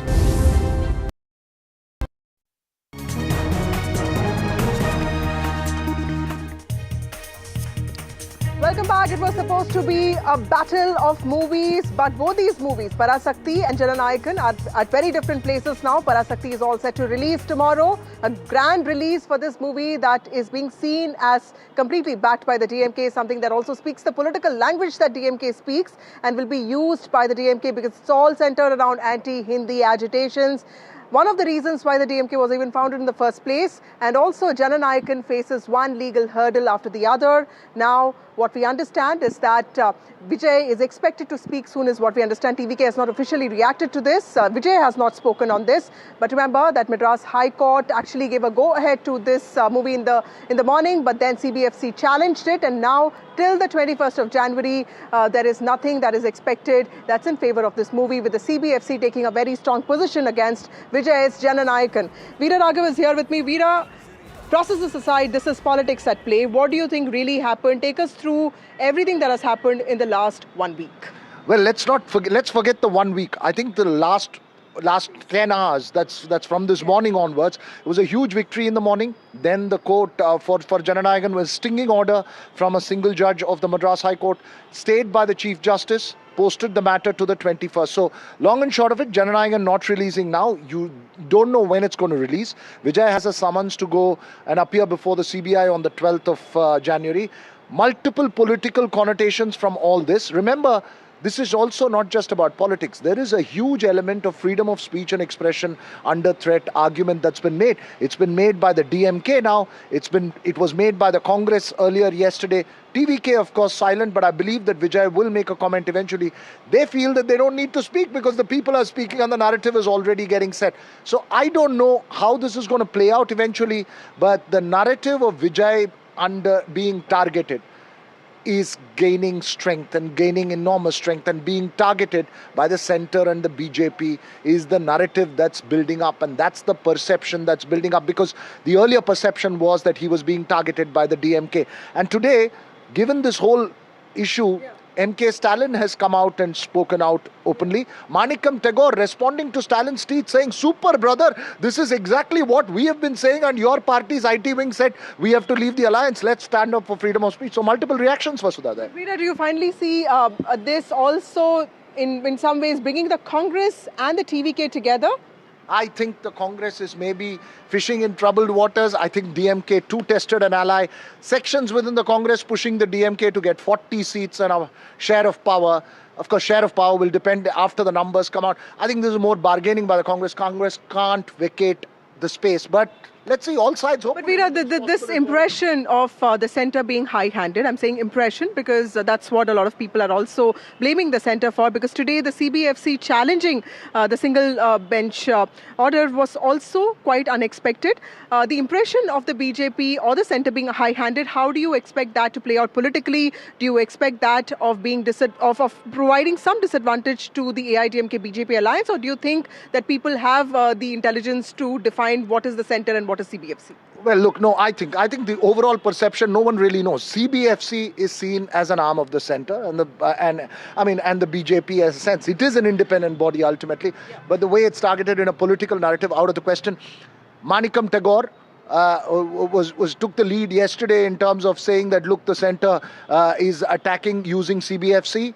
Today, MK Stalin has virtually endorsed that, but not taken Jananayagan's name around specifically. Manikam Tagore responding to that, and if we can play those tweets, and that's a bit of breaking news that they'll play up, saying, look, this is exactly what we are saying. Don't think that we're going ahead from the alliance. So I think in a nuanced political conversation, there may be multiple connotations that will come out. But in the mass public sentiment and amongst the TVK fans, there is an enormous emotion for the film. A Pongal release is not a small thing, Vasudha. It's an extraordinary festival.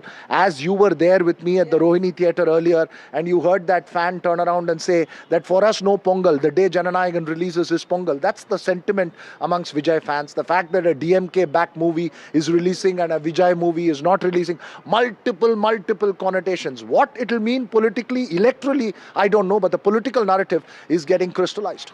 In some ways, this has also set the stage for politics to spike in the coming months. Let's take a look at some reactions. Censor board has been added to the already existing political hitmen of the BJP, like the ED, CBI, the Election Commission. The political drama by the BJP by using censor board as a weapon in Tamil Nadu is being very well understood by the people of Tamil Nadu. These tactics of the BJP will not go down well within Tamil Nadu. We are also joined by Pulla Rao, who's a political analyst and an author. We are also joined by Kasturi Shankar, who's an analyst and also an actor. Thank you, both of you, for being part of this broadcast. Kasturi, to you first, how do you look at Parasakti getting that green signal and Jananayakan being held? What does this mean for people of Tamil Nadu? Like Veera was pointing out, everyone was looking forward to these movies. What is the sentiment on ground? As a first day, first show fan of Vijay myself, I'm as disappointed as probably all his fans are, because at the end of the day, politics can be politics, but you don't bring that into the film arena. The movie, we were all looking forward to the movie being released and having a complete Pongal celebration. I'm not planning to watch Parasakti. I was totally looking forward to Jananayakan being Vijay's swan song, as it will. I think from a fan point of view, we have nothing. It's Jananayakan means the Lord of the People, kind of a pun on democracy. It's very undemocratic to have a monopoly in the movie theaters. There's just one we're going to be releasing tomorrow. Maybe Baba Atyare coming for the 14th. So, there's a solo run for Parashakti, which is not good for the movie industry as a whole, number one. And politically speaking, I'm affiliated to the BJP. I think it's a terrible setback for the BJP because the Congress jumped on the BJP bashing bandwagon yesterday. and created a conspiracy theory. Whether it has any semblance to the truth is another issue. But it has gained a lot of traction. And today the DMK itself caught on to the act and said, hey, this theory is working, so let's go with it. We've got our chance to bash the BJP. Now Vijay fans as well as TVK. That's a very important point, party Kasturi. cadre. Veera Kasturi is saying that as a fan, she's disappointed even though she supports the BJP.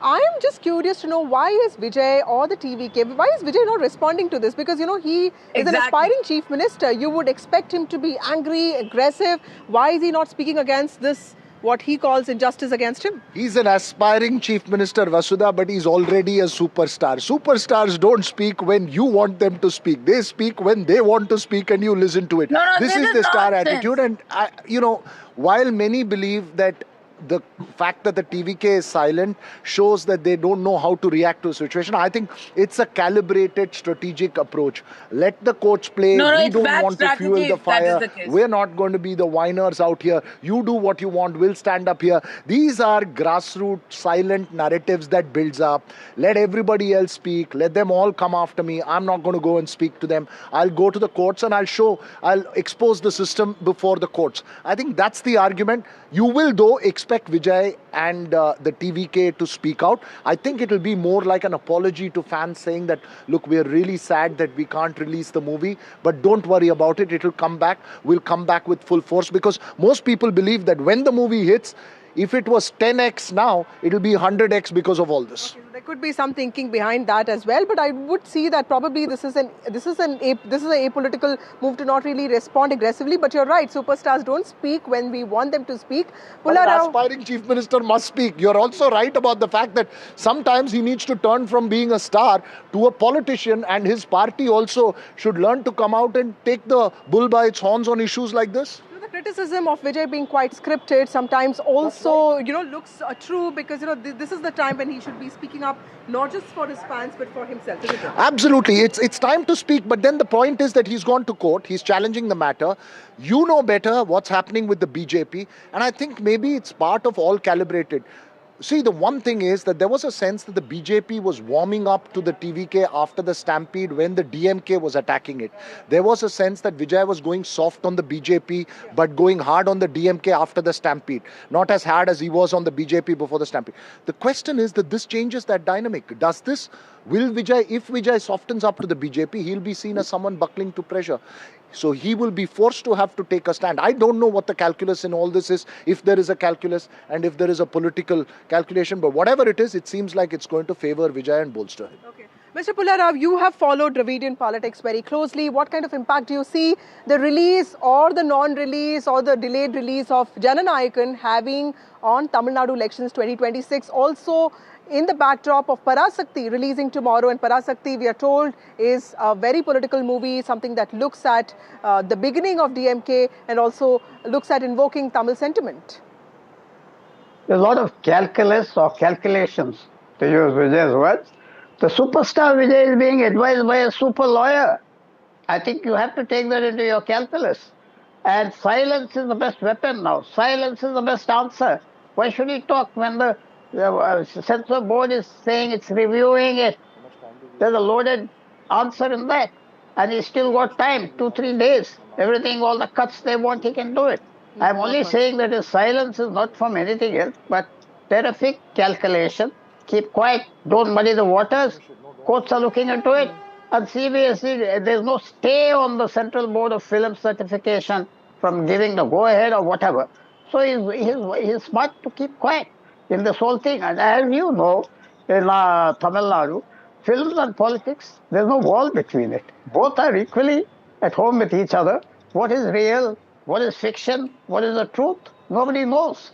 You know, it goes on till something comes out and then it moves on. This has become more interesting than the film itself for political impact and the last-minute tensions. Therefore, the courts are on one side, the film certification board, the political parties, and Vijay is here. He's being well advised. I'm talking objectively, very well advised as far as this issue is concerned. That silence is the best answer. Keep quiet. Otherwise, you'll only muddy the waters. Maybe if it does. And as of now, what the High Court has said, what the other courts have said, what the board has said. There's no thing that they have refused it. Will they do it fast? Will they fast track it? That depends. And also, Stalin has come out with a very good statement, and that So will those are the also different help scenarios, Vijay. Mr. Rao, but we don't And if know Vijay what keeps really is going to silence, it happen doesn't because act. everyone has to wait till 21st of January, which is when the hearing is going to be held. Kasturi Shankar, moving away from Jananayakan, what kind of impact do you think Parasakti is likely to have on people of Tamil Nadu? Because like Veera was pointing out, there's going to be complete free flow for Parasakti during Pongal weekend. Do you really think that DMK will optimize, capitalize on this sentiment? How will it really benefit the DMK? Sure, people who are already sensitive and sympathetic to DMK causes, and perhaps a small portion of first-time voters who come from DMK backgrounds would find this movie favorable to their existing thoughts. But I don't think, in general, movies, even though they are well crafted, will have electoral ramifications. I don't think that. I don't think that's happening. I mean, that era is gone with MGR. Even Vijaykant was not able to repeat or replicate that feat. So, no, I don't think that's going to happen. Parasakti doesn't have any hit songs so far as I know.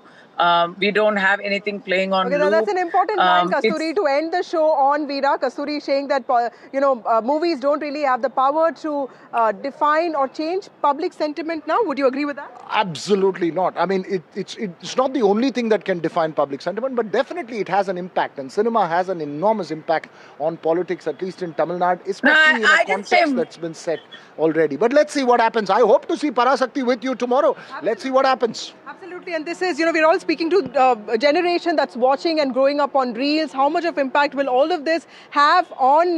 but nothing that this Parasakti can do can match what Vodinal, Varke in LARK, Vodinal, the 1952 Shivaji classic. I don't think that can be matched. But let's see what this Parasakti does. Well, thank you so much for watching. Thank you, Kasturi, and thank you, Dr. Rao, for speaking to us. It's time for a short break. More news and updates on the other side.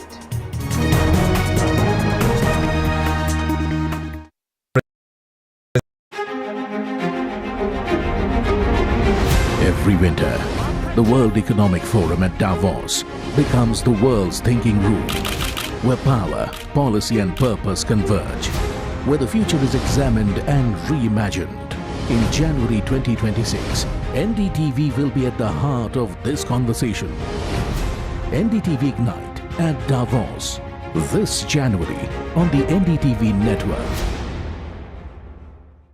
The front lines of Kargil.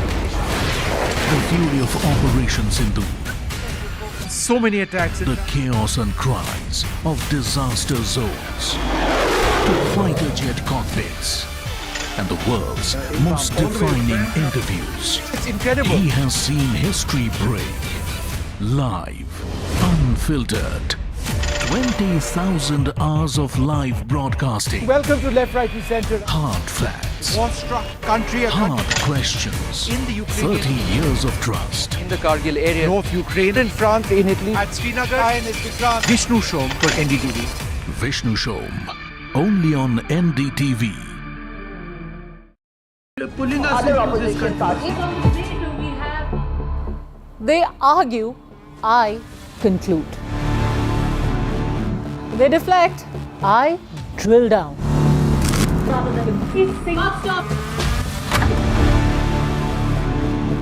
This isn't a free-for-all. It's a reckoning. No filler, no fog. Only the facts and where they lead. Every night at 9, the case closes because the buck stops here.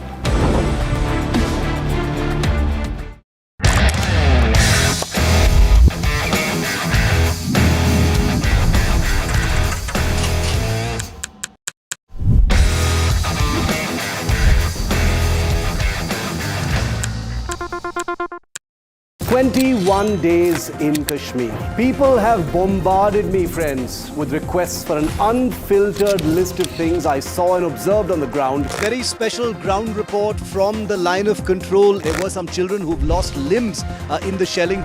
They're now India's smallest, but possibly the most powerful crime family. Cough syrup has killed at least 25 children.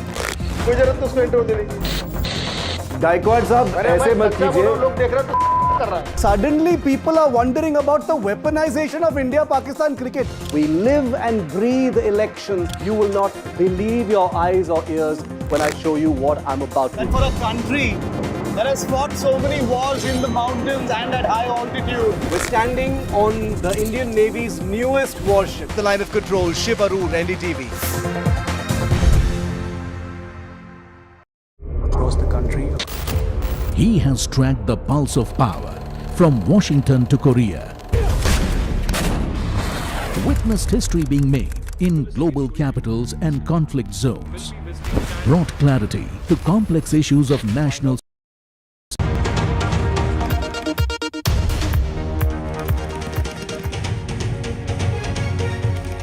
Good evening and welcome. You're watching Left, Right and Centre. I'm Vishnu Shom. Tonight, two global flashpoints that could reshape geopolitics. First, Iran, where there's growing unrest and rising dissent, which is fueling a question the world is watching closely. Is the country on the brink of a new revolution, or will the regime tighten its grip once again? The stakes couldn't be higher with Trump's constant threats, and it is not just for Iran but for the entire Middle East. And then Trump's renewed obsession with Greenland. What many say sounds bizarre carries serious strategic weight, with the Arctic fast becoming the next geopolitical battleground. Tonight we bring you big exclusives. The first official reactions from Greenland and Denmark. We talk to those in the Danish security setup who actually talk about what Denmark might do from a policy standpoint if they are attacked. But first, let's focus on the situation in Iran. Could this be another revolution? Well, let's bring you a timeline of these protests. It started just a few days back on the 28th of December. Iran's rial, their currency, crashed to a record low of about 1.45 million per US dollar, sparking immediate economic fury as merchants in Tehran's Al-Aden and Charso markets shut down their shops. Then on the 29th of the month, there were strikes which rapidly expanded to Tehran's iconic Grand Bazaar. There was also a powerful viral video of a lone protester defiantly standing before riot police and motorbikes. He was dubbed Tehran's Tank Man. He spread online the protests, images of the Tank Man. Demonstrations erupted to places like Hamadan and Zanjan.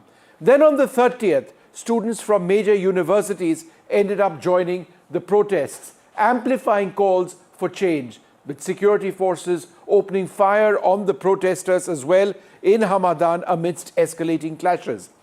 On the last day of 2025, the 31st, the government imposed widespread business shutdowns across the country, in fact in 21 provinces, in a bid to contain the unrest. The first reported fatalities, were in fact identified at this stage. On the 1st of the month, workers at Tehran's very critical vegetable market joined the strikes. That resulted in further paralyzing daily commerce. Then the US got involved, with President Trump on the 3rd issuing a stark warning of potential American intervention if the regime escalates violence against demonstrators. There was also a severe 35% drop in internet traffic signals. At that stage, it's dropped further now. These were deliberate government outages to disrupt the coordination of the protests. On the 6th, exiled Kurdish political groups called for a nationwide general strike that added momentum. And between the 8th and 9th of this month, the exiled Crown Prince Raza Pahlavi urged Iranians to launch nationwide protests which have galvanized crowds. Authorities have also imposed a full nationwide internet blackout as demonstrations flared up intensely all across Iran. But let's now bring you our guests. I'm joined by Haleh Blake, a British-Iranian activist and co-founder of United for Masa. Let's bring up our guests. We're also joined by James Bowden and Dr. James Dorsey. Thank you all very much for being with us. Hale, thank you very much for joining us on the program. You know, there's a complete news vacuum. We don't really know what's happening in Iran beyond just a glimpse of information that we're getting primarily out of Tehran. How widespread are the protests to the best of your understanding? The scenes we saw last night were incredibly widespread. Seas of people on the streets in all 31 provinces. The images are outstanding, and it really shows the support of the people of the Crown Prince's call for action. There is also another one arranged for this evening. What we saw was a historical day of protest. This was much larger than any other demonstration we have ever seen in the past 46 years. And of course, within an hour of those demonstrations, we saw the internet shutdown, which resulted in the information being entirely censored to the outside media. And as you know, there is no freedom of journalism inside Iran. So we rely on protesters, family and friends to provide us with accounts on the ground. And since last night, we haven't had that. But what we did have before the internet was shut off, that this was beyond everything anyone remembers in their living history in the past 46 years. And that in itself is making history today. Hale, we've seen massive protests by women in Iran in the last couple of years. Those were eventually shut down, but the sense of anger and seething which exists in Iran never really went away. Are women a key part of the protests across the country now? Of course they are. Women have been at the forefront and carrying on civil disobedience on the streets and within the country every day. But this anger is nationwide across all ages, gender, and also against all segments of the society. As you can see here, we have women, elderly women going out to protest. We saw images of people in wheelchair outside protesting last night, and in itself is showing the anger and discontent of the entire population in one go. And people have become brave to come out. They're overcoming the fear of the regime. We've had practices in the past during women life freedom movement, but we're seeing the anger is now taking over, and they're further intensified in their nature, and therefore they want. You may see images of people taking over governmental buildings. We were not at that stage previously, and as you can see the images, they're just some incredible images of people on the streets being beaten up, shot at, and killed. James Bowden, in your opinion, is this the beginning of the end of the Khamenei regime? Oh, that's a very good question. I'm not 100% sure. I do think that we are in a petite insurrection, if not a full insurrection. Actually, just in the last couple of hours, the Iranian government released news updates that several police officers, as well as security personnel, had been killed in the protests. And this also follows photos loaded up onto social media of a police officer who was reportedly burned on the streets. So we are definitely witnessing an incredible moment here where I think that the Iranian state is being really challenged to its greatest degree at this time. If this is not the end, it is very close to it. I think next 2 to 3 weeks are going to be the determining factor. What would be the determining factor? Well, the determining factor would be a couple of events that we need to see. Number one, we've seen some of the Kurdish groups begin to announce that they want to pull away and begin their independence movements again. Also, Sistun Baluch groups have not announced anything yet, but they are probably getting primed to move away. But another one will be, I think, even more of these deaths. I think there will be a critical mass of police stations and government buildings that are burned. The number one key will be any moves by the Iranian regime. As soon as we start hearing and seeing more stories in the media about where Khamenei will go after this crisis, that's the signal to say, all right, it's collapsing. Okay.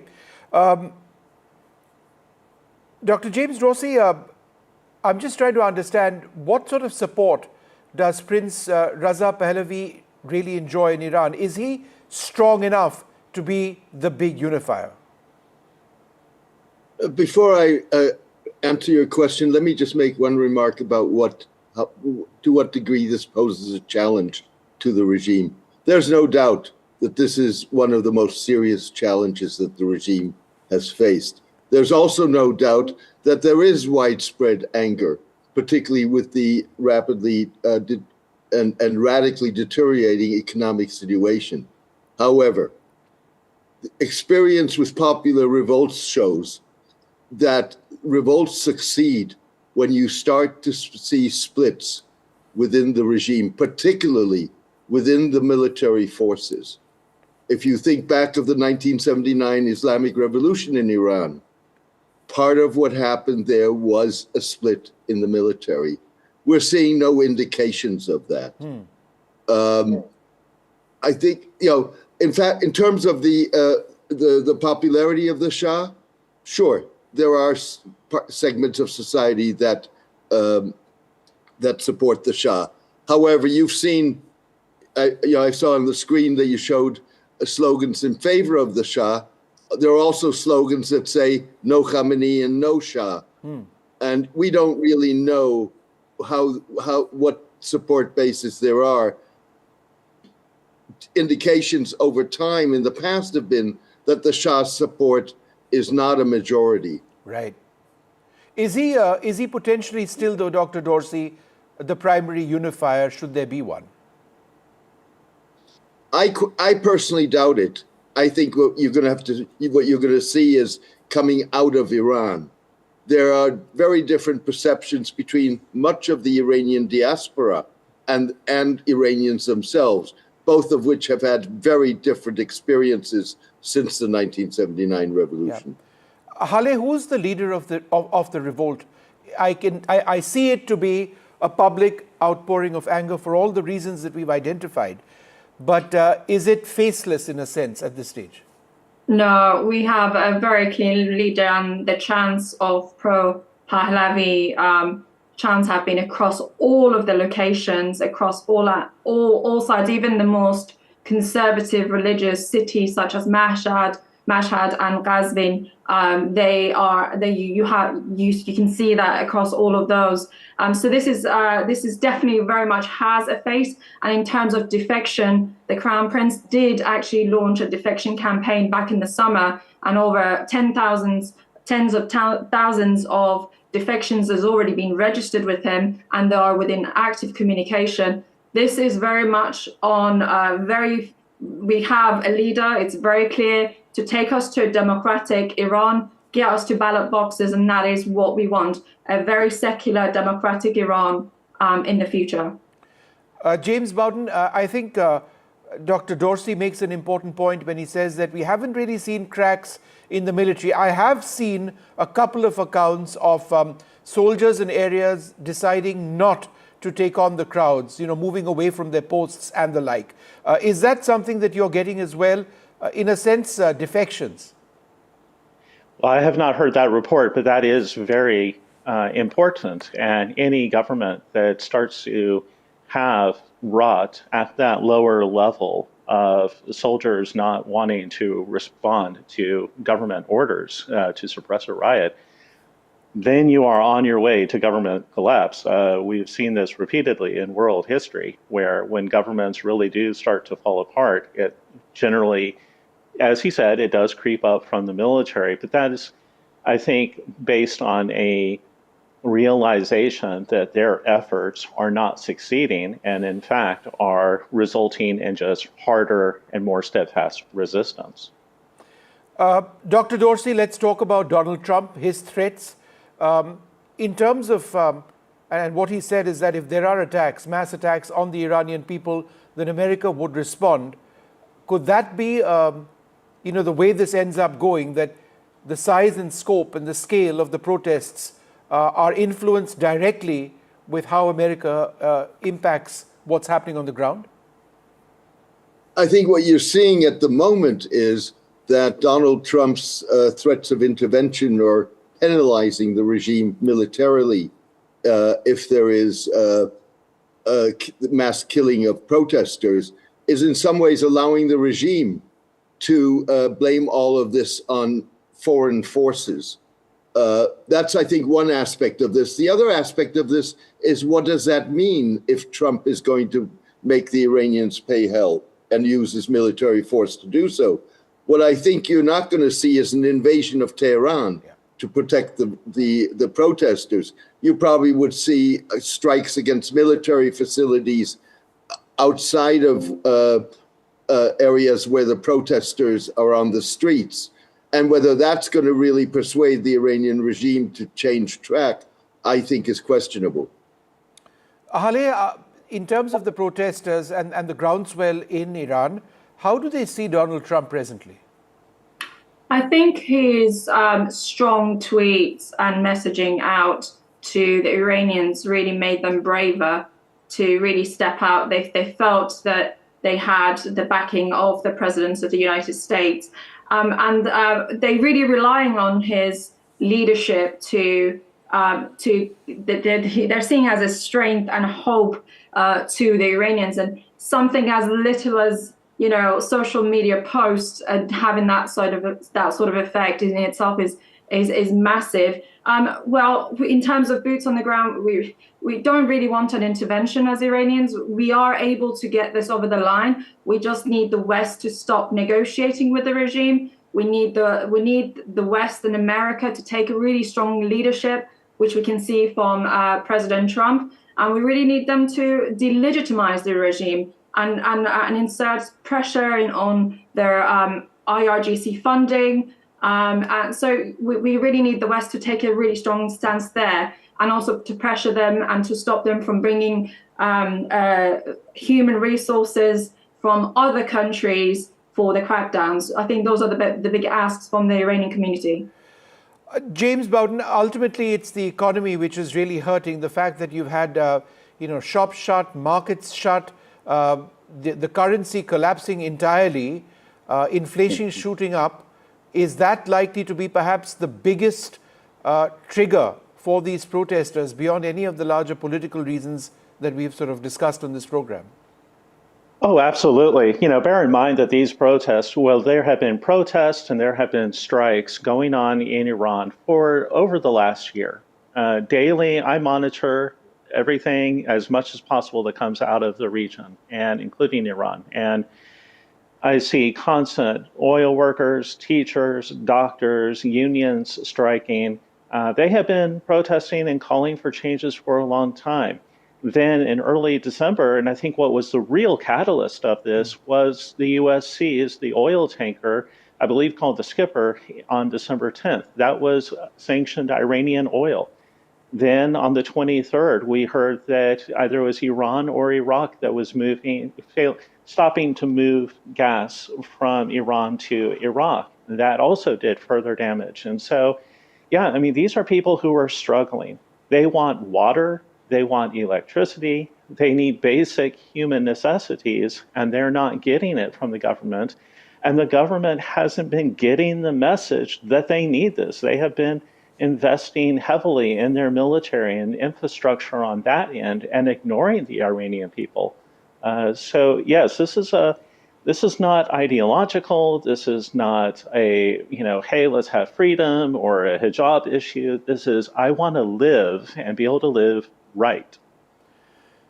Haleh, as somebody who's spoken about the need for genuine freedom in Iran, could you give us examples of how your own family back in Iran has been repressed, how you've sort of suffered as a result of that, how there continues to be turmoil in a sense, there are no real freedoms on the one hand, and on the other hand, Iran is, contrary to how it's reported, is fairly advanced, very decent healthcare, very decent infrastructure, at one level reasonably prosperous.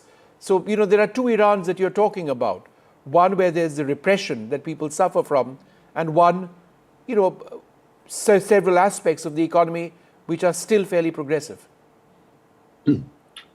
I think the repression, we talked about it in 2022 and 2023 in detail about, women's rights, minority rights, and all of that. But what is worth mentioning here is that it's a 90 million highly educated population.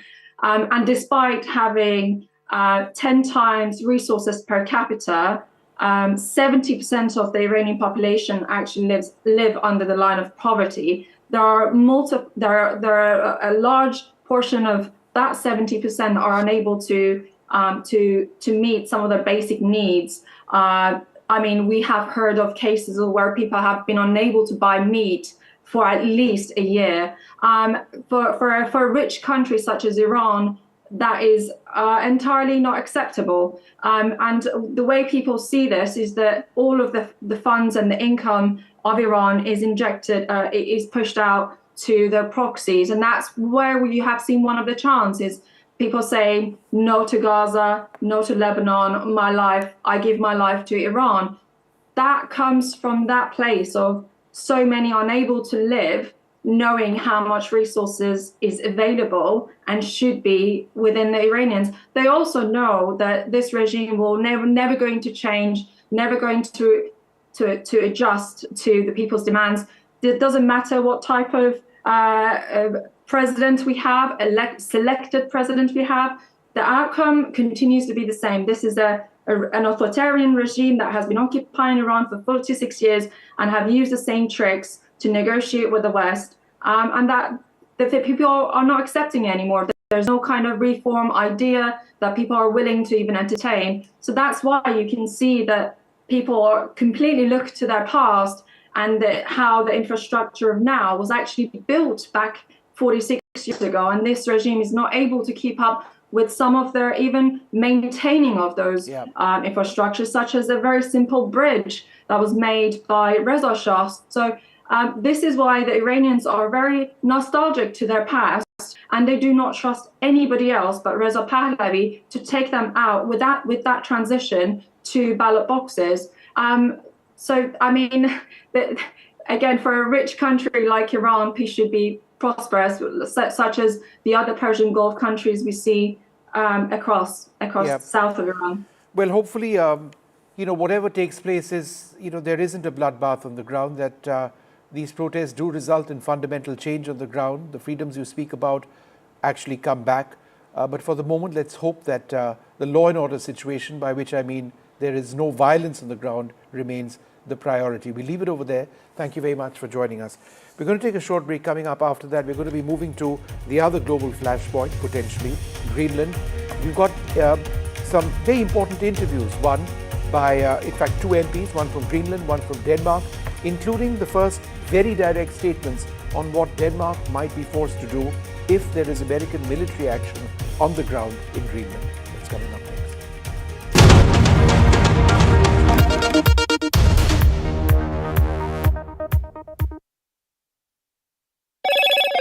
Hello, Moto. Motorola, India's leading AI smartphone brand. Motorola Edge 70, India's only ultra-thin phone with 3 into 50 MP cameras. Grab Motorola Edge 70 today.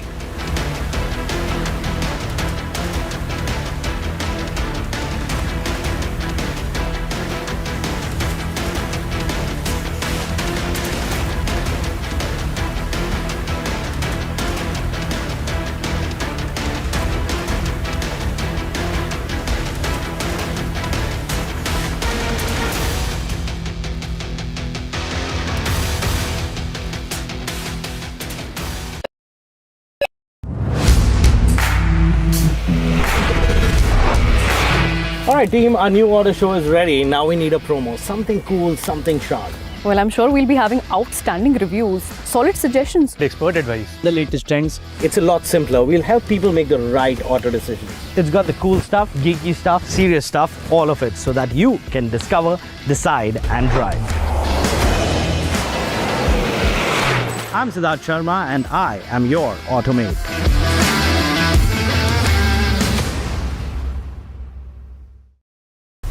The nerve center of the maximum city, the BMC. A contest that will shape Mumbai's next decade, its identity, its legacy, its future. NDTV brings you the battle for Mumbai, asking, who will hold the keys to India's richest civic body? And what would it mean for Mumbaikars? BMC Power Play, only on the NDTV network.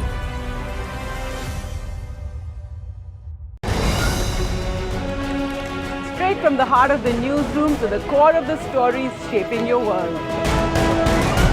Join me, Gargi Raut, as I track all the developments as they break. Live from the NDTV newsroom, weekdays at 4 p.m. Mumbai are bringing our first India tour in your city. Rag on with Shankar Ehsaan Loy and Siddharth Mahadevan and Shivam Mahadevan. 5 times melody, 5 times masti with NDTV Good Times. Go grab your tickets on Live Your City by Fever. I don't sugarcoat. I shoot straight and tell you stories the way they need to be told. Unfiltered, unafraid, unmissable. That's how I roll. Watch me, Priyanka Deo, on NDTV World. Namaste. Delhi set the fairway on fire. The precision, the edge, the contest, the electric energy. Now, the NDTV PGTI Golf Pro-Am travels to Hyderabad, a day crafted for an unmatched experience. NDTV PGTI Golf Pro-Am, the course of champions, the conversation of leaders. 10th January 2026, Boulders Hills Golf and Country Club.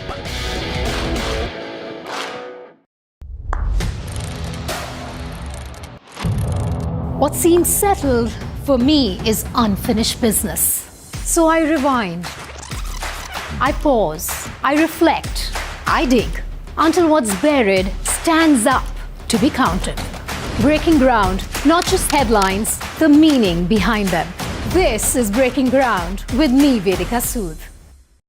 A very special moment for us as we announce NDTV Master Stroke, the NDTV Art Awards. NDTV presents the Master Stroke Art Awards, an odyssey of creative brilliance where the masterpiece meets its ultimate recognition. NDTV bringing this subject forward would have a great integrity of putting it forward where people could understand the importance of art. This award that is being started, I'm sure is going to be amazing. Art for India and for Indians is an expression of our Atmanirbharta. It's actually quite a formidable jury, so I think we'll reveal a lot more as we go along.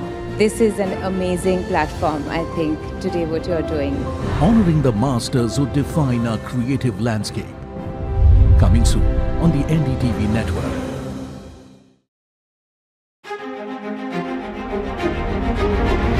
Every winter, the World Economic Forum at Davos becomes the world's thinking room, where power, policy and purpose converge, where the future is examined and reimagined. In January 2026, NDTV will be at the heart of this conversation. NDTV Ignite at Davos, this January on the NDTV network. The front lines of Kargil. The fury of Operation Sindhu. So many attacks. The chaos and cries of disaster zones. To fighter jet cockpits. And the world's most defining interviews. It's incredible. He has seen history break. Live. Unfiltered. 20,000 hours of live broadcasting. Welcome to Left, Right and Centre. Hard facts. War-struck country. Hard questions. In the Ukraine. 30 years of trust. In the Kargil area. North Ukraine. In France. In Italy. At Srinagar. And Vishnu Shom for NDTV. Vishnu Shom. Only on NDTV.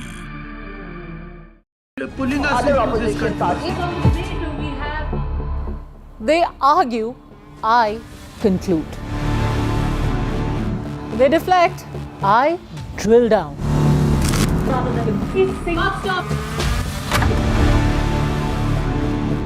This isn't a free-for-all.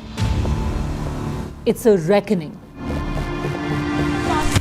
No filler, no fog. Only the facts and where they lead. Every night at 9, the case closes because the buck stops here.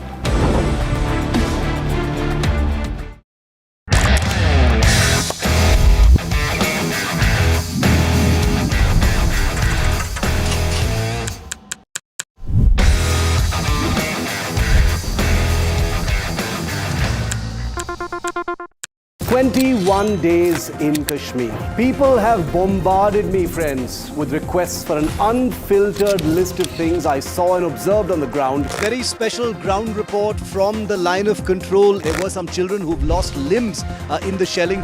They're now India's smallest but possibly the most powerful crime family. Cough syrup has killed at least 25 children.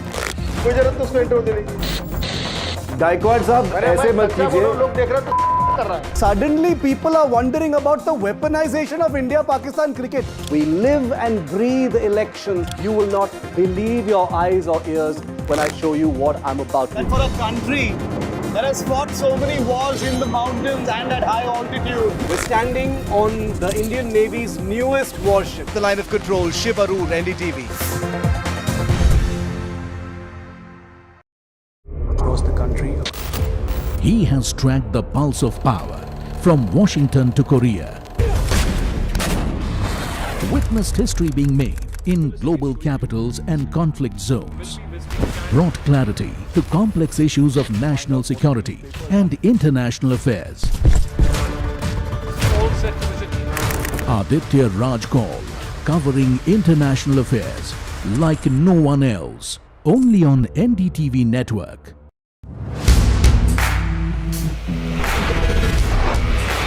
Alright team, our new order show is ready. Now we need a promo. Something cool, something sharp. Well, I'm sure we'll be having outstanding reviews, solid suggestions, expert advice, the latest trends. It's a lot simpler. We'll help people make the right auto decisions. It's got the cool stuff, geeky stuff, serious stuff, all of it, so that you can discover, decide and drive. I'm Siddharth Sharma and I am your Automate.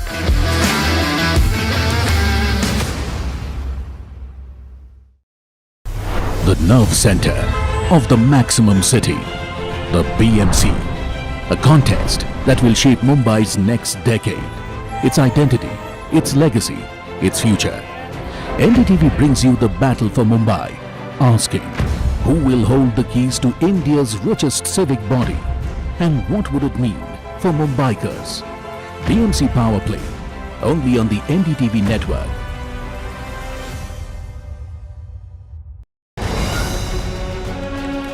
Straight from the heart of the newsroom to the core of the stories shaping your world. Join me, Gargi Raut, as I track all the developments as they break. Live from the NDTV newsroom, weekdays at 4 p.m. Mumbai are bringing our first India tour in your city. Ragon with Shankar Ehsan Loy and Siddharth Mahadevan and Shivam Mahadevan. 5 times melody, 5 times masti with NDTV Good Times. Go grab your tickets on Live Your City by Fever. I don't sugarcoat. I shoot straight and tell you stories the way they need to be told. Unfiltered, unafraid, unmissable. That's how I roll. Watch me, Priyanka Deo, on NDTV World. Namaste. Delhi set the fairway on fire. The precision, the edge, the content.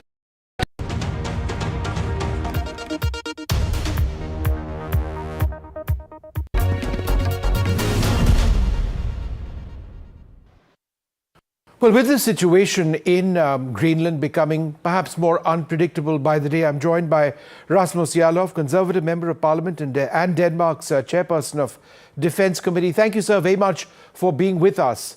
There is no clear sense that most people are getting about where this is all headed. Yesterday, we heard statements that Denmark would respond if there was any American military presence in Greenland that you were uncomfortable with. Is that right?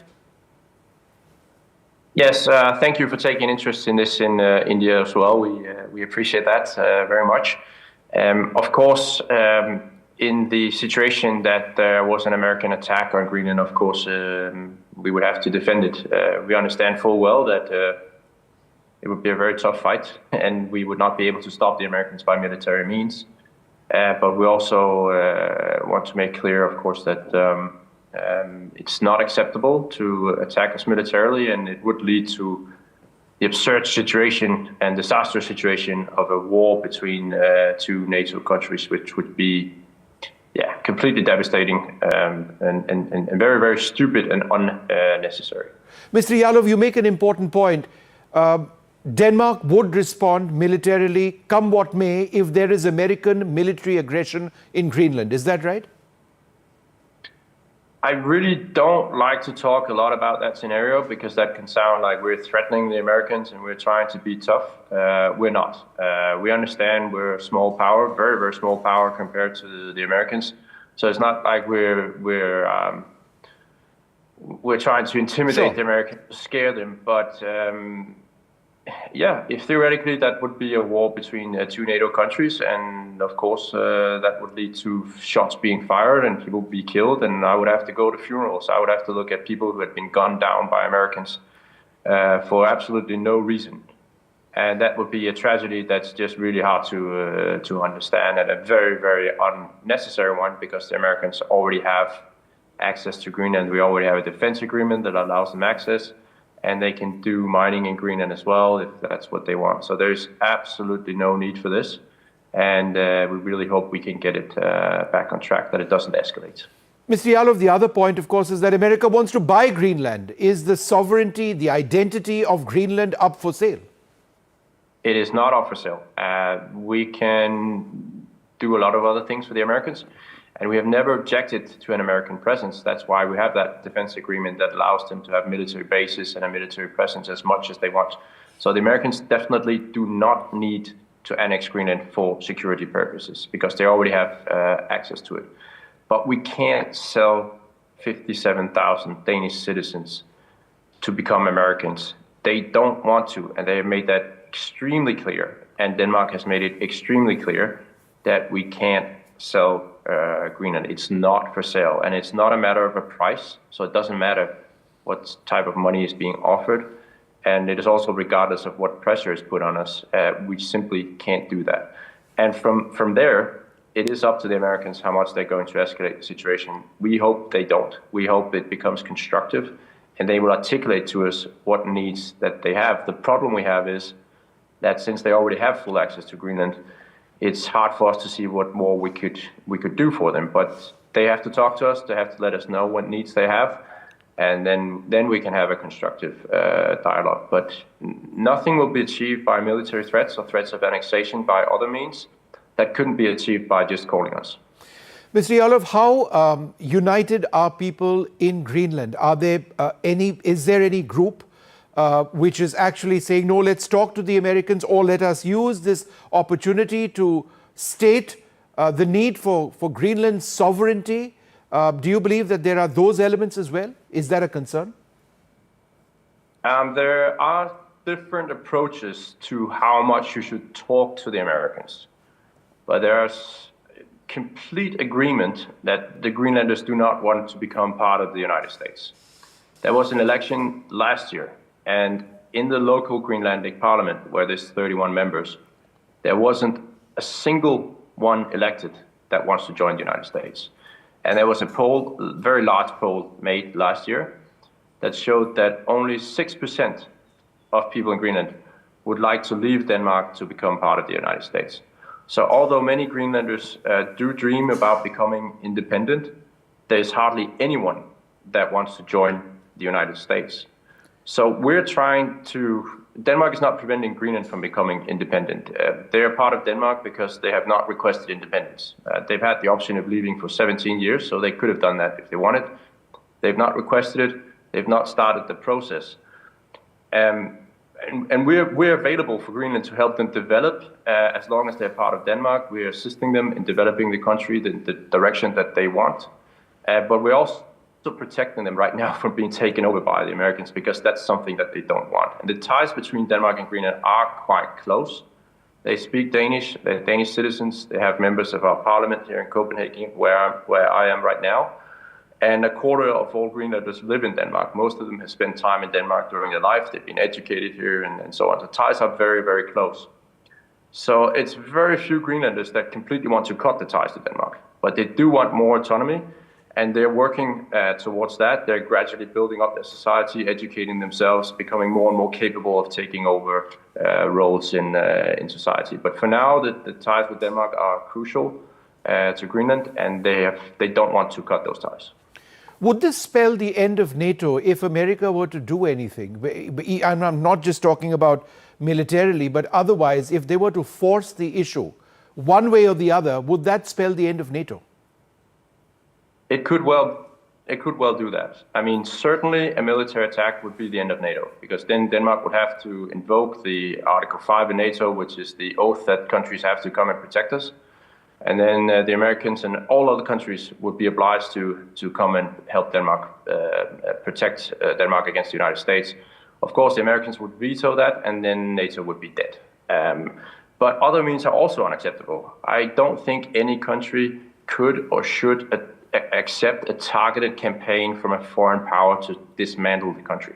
And that's really what we're talking about. Americans are working actively to try to dismantle the Kingdom of Denmark. I mean, would India accept that a foreign power went to a province in India, tried to hook up with an independence movement, tried to bribe them into leaving India? I don't think any country would accept such an approach.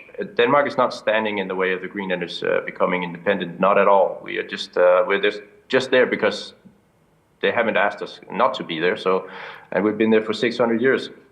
But it seems very, very unacceptable that the Americans are working so actively, sort of trying to dismantle our kingdom. Like if China went to Hawaii, tried to bribe people there into leaving the United States to become part of China, I think they would object quite aggressively against that.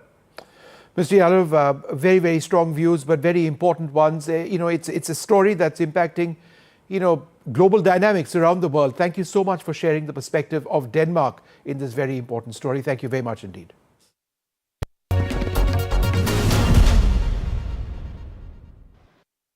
I'm joined by Kuno Fenker, a Greenland MP. Mr. Fenker, thanks very much for being with us. Yesterday, there were some reports which suggested that if there was some sort of an American military presence in Greenland, which you disagreed with, the Danish government would react. Is that realistically something that might happen?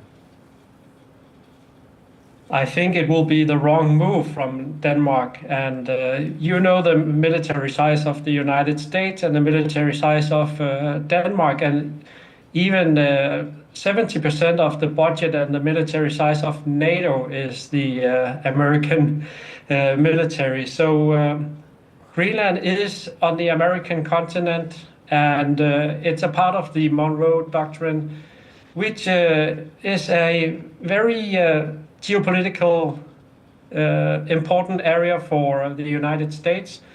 There is a military airbase in Bidufix base in northwest Greenland, which is an American base, and where they survey eventual incoming missiles from Russia. Yep. But the shipping routes are opening up, so the security concern is understandable, but the rhetoric from the United States is not understandable. And in terms of protests, are we seeing a lot of that in Greenland presently? No, but we saw some protests in, I think it was in January last year, after the elections, the inauguration in the US, and people saying that we are not for sale and so forth. But the rhetoric is changing up and down from the United States.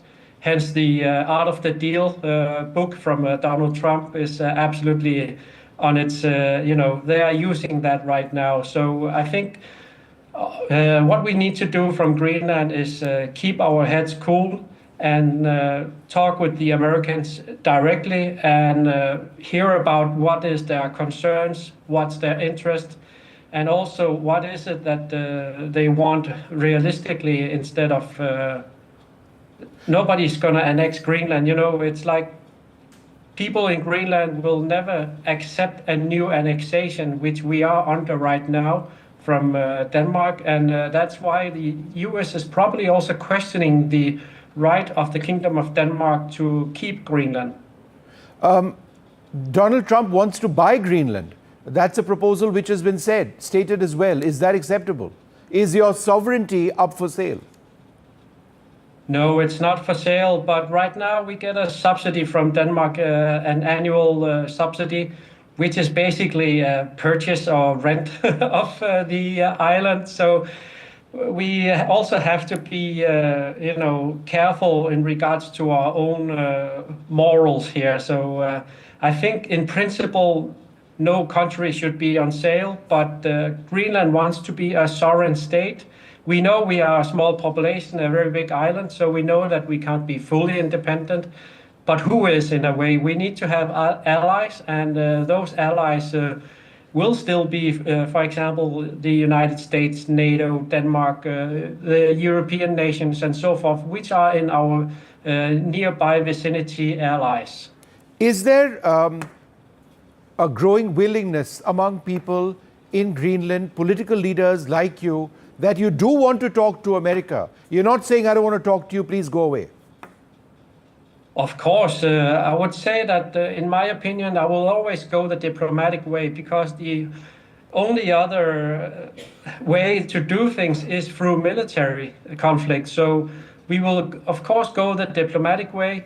And that's also why I went to the inauguration in January last year, to talk to the Americans, because the diplomatic way to talk to people is the best way to solve a eventual conflict coming up, or maybe if the Americans have some concerns in regards to their own security and national security and also international security, we have to address it so that we can amend eventually the defense agreement, which the United States have from 1951 with Denmark. But we amended it a little bit in 2004, where we decreased the possibilities of the Americans in Greenland.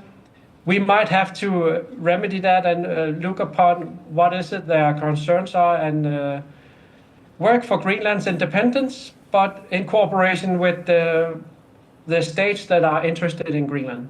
No, but as I understand it, and you were talking about the 1951-1952 agreement, America has the right to build more military facilities and bases in Greenland. Isn't that right? Not absolutely. The 51 agreement says that it's a possibility with the consent of Denmark, but we made some amendments in 2004 that has limited the access to Greenland. And it also says that the only defense area the United States have is the fixed base. So we have to act upon what are the facts and read what are the agreements and the law. So we will have to adhere to that, so that people don't say things that the United States can do whatever they want. It's not true. I understand, Greenland's identity, but is Greenland firmly with Denmark and Mette Frederiksen in this entire situation? I will say from my party's side, we don't want to be de facto annexed by Denmark anymore. We don't want to be de facto a colony anymore. We want to be our own independent state with our own identity, with our own citizenship. And Greenlanders should own Greenland, not Denmark, and not the United States. So Mette Frederiksen has a moral problem, in my opinion, because Denmark is supposed to be a democratic country, but they still have a king. Their constitution is only about the king and king and king. Not even once democracy is mentioned. So what we need is that we are in 2026. They colonized us in 1721, and they denied us our Compact of Free Association in 2009. And now I think it's time for Denmark to reckon, or Greenland get some reckoning in regards to our rights as in international law, to get into in a sovereign state, but in cooperation with the US and also Denmark for that sake. But Mr. Fenker, the timing of what you are stating now, it sort of comes at a time when America is making all these claims. Do you believe that this is the most opportune time for you to be in a situation where you get the sovereignty that you seek? Absolutely, because with no urgency, no change is happening. We have seen that for over 300 years now.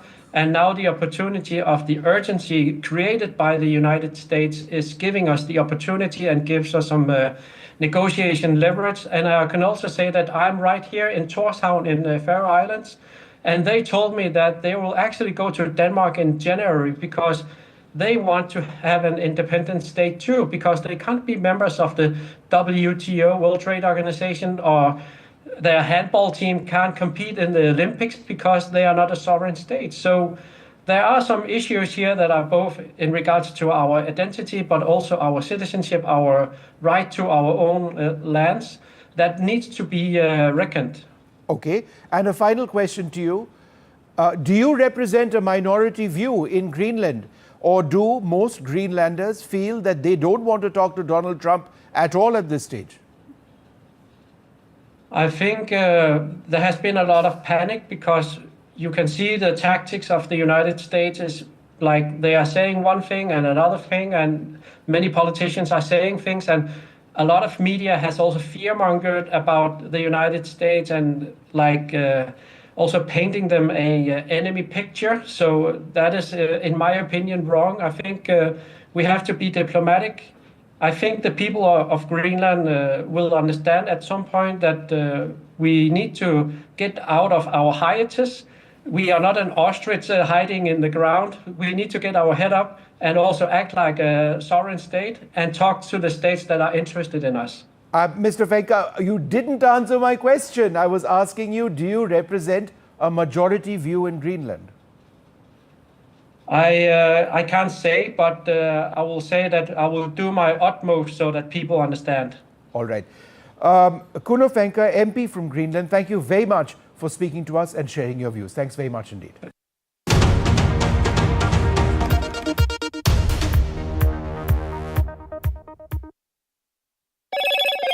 Hello, Moto. Motorola, India's leading AI smartphone brand. Motorola Edge 70, India's only ultra-thin phone with 3 into 50 MP cameras. Grab Motorola Edge 70 today.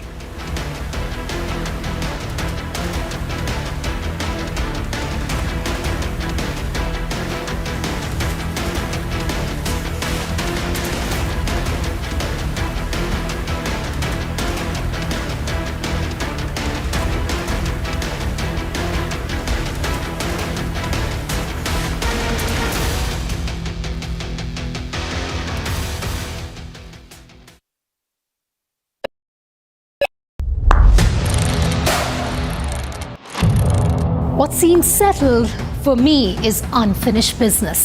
So I rewind, I pause, I reflect, I dig until what's buried stands up to be counted. Breaking ground, not just headlines, the meaning behind them. This is Breaking Ground with me, Vedika Sood. A very special moment for us as we announce NDTV Master Stroke, the NDTV Art Awards. NDTV presents the Masterstroke Art Awards, an odyssey of creative brilliance where the masterpiece meets its ultimate recognition. NDTV bringing this subject forward would have a great integrity of putting it forward where people could understand the importance of art. This award that is being started, I'm sure is going to be amazing. Art for India and for Indians is an expression of our Atmanirbharta. It's actually quite a formidable jury, so I think we'll reveal a lot more as we go along. This is an amazing platform, I think, today what you're doing. Honoring the masters who define our creative landscape. Coming soon on the NDTV network.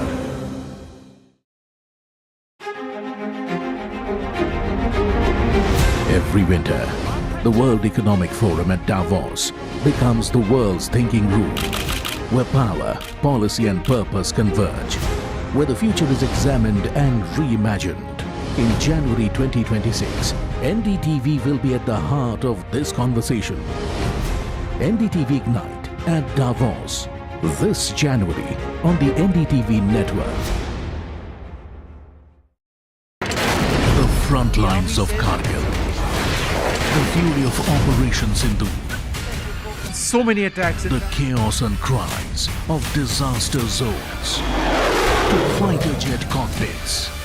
And the world's most defining interviews. It's incredible. He has seen history break. Live, unfiltered. 20,000 hours of live broadcasting. Welcome to Left, Right and Centre. Hard facts. War-struck country. Hard questions. In the Ukraine. 30 years of trust. In the Kargil area. North Ukraine. In France. In Italy. At Srinagar. Vishnu Shom for NDTV. Vishnu Shom. Only on NDTV. Pulling us into this country. They argue, I conclude. They deflect, I drill down. Stop. This isn't a free-for-all. It's a reckoning. No filler, no fog. Only the facts and where they lead. Every night at 9, the case closes because the buck stops here.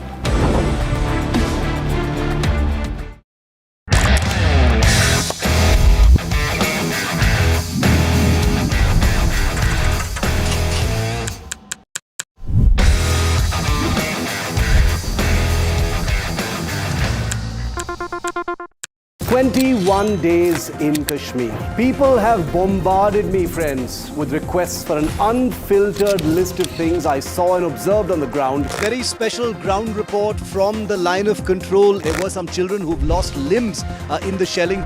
They're now India's smallest but possibly the most powerful crime family. Cough syrup has killed at least 25 children. Gaikwad sahab, aise mat kijiye.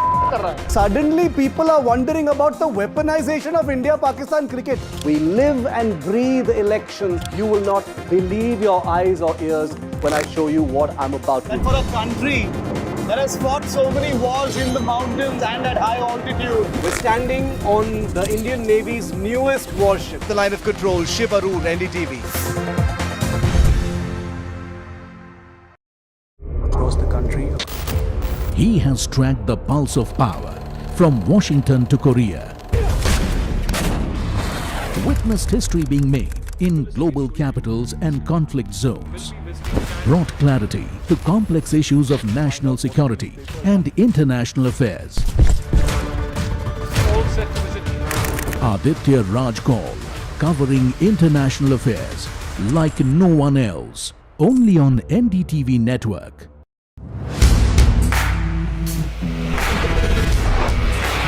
Alright team, our new order show is ready. Now we need a promo. Something cool, something sharp.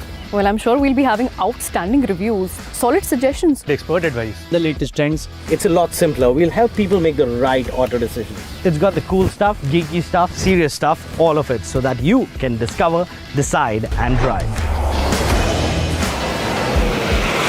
I'm Siddharth Sharma and I am your automate.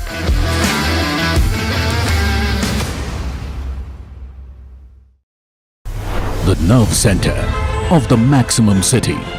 The BMC, a contest that will shape Mumbai's next decade, its identity, its legacy, its future. NDTV brings you the battle for Mumbai, asking who will hold the keys to India's richest civic body and what would it mean for Mumbaikars. BMC Power Play, only on the NDTV network.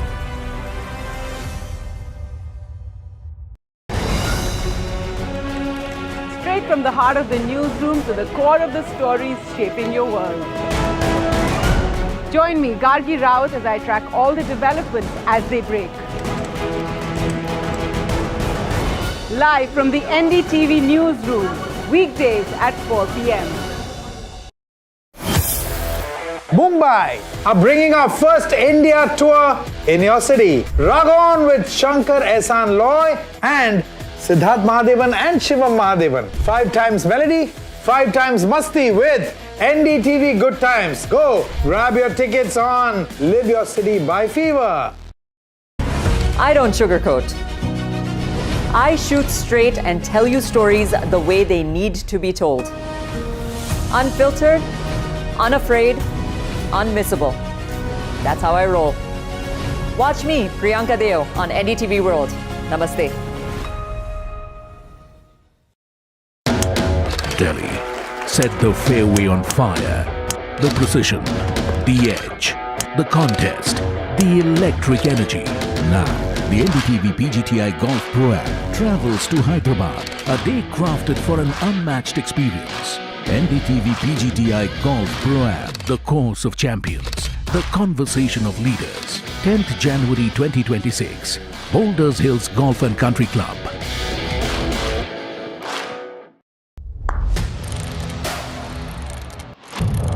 What seems settled for me is unfinished business. So I rewind. I pause. I reflect. I dig until what's buried stands up to be counted. Breaking ground, not just headlines, the meaning behind.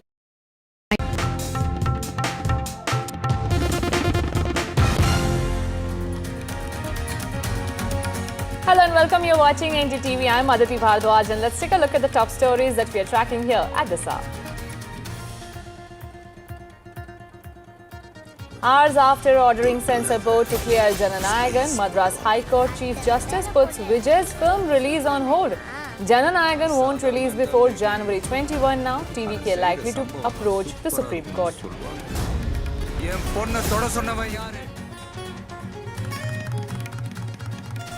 Mamata Banerjee declares war against the centre over ED raids at IPAC, says don't cross the Lakshman Rekha. Detention drama in Delhi after TMC MP's protest. ED claims Bengal Chief Minister forcibly took documents and digital devices herself during the raids.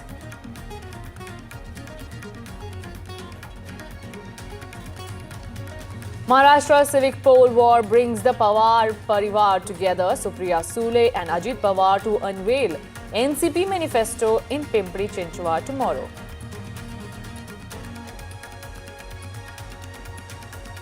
India counters Trump's AIDS trade deal claim. Ministry of External Affairs says Howard Lutnick's version of trade talks is not correct.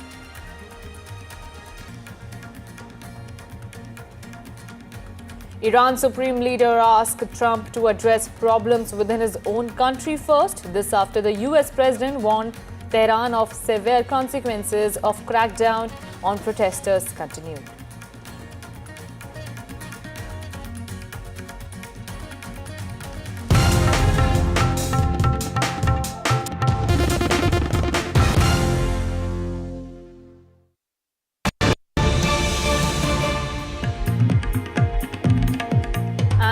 BJP and TMC fight on the streets of West Bengal intensifies, with the leader of opposition in West Bengal and BJP MLA Suvendu Adhikari now serving a legal notice to Chief Minister Mamata Banerjee over allegations against Adhikari during her speeches.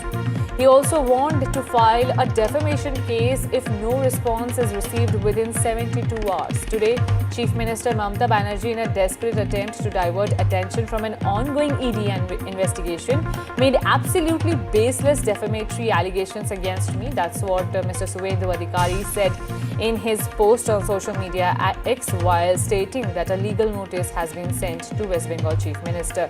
Listen into what exactly West Bengal Chief Minister said about Suvendu Adhikari. বলছে কয়লার টাকা কে খায়? অমিত শাহ খায়, home minister. কি করে খায়?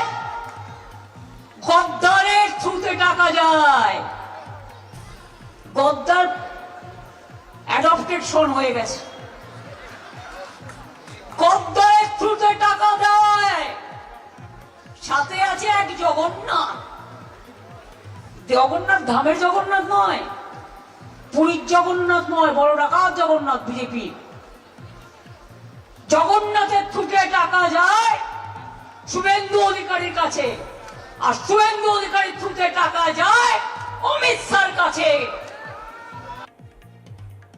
And my colleague Shreyashi Day is joining me for more details. Shreyashi, the political war of words between the West Bengal Chief Minister Mamata Banerjee and BJP is intensifying, with Didi first claiming that she has proof against the BJP that they are linked to coal scam, and now BJP directly trading an attack and daring Mamata Banerjee to reveal it. Well, the ED raids here in West Bengal, allegations and counter-allegations have been flying between the BJP and the Trinamool Congress.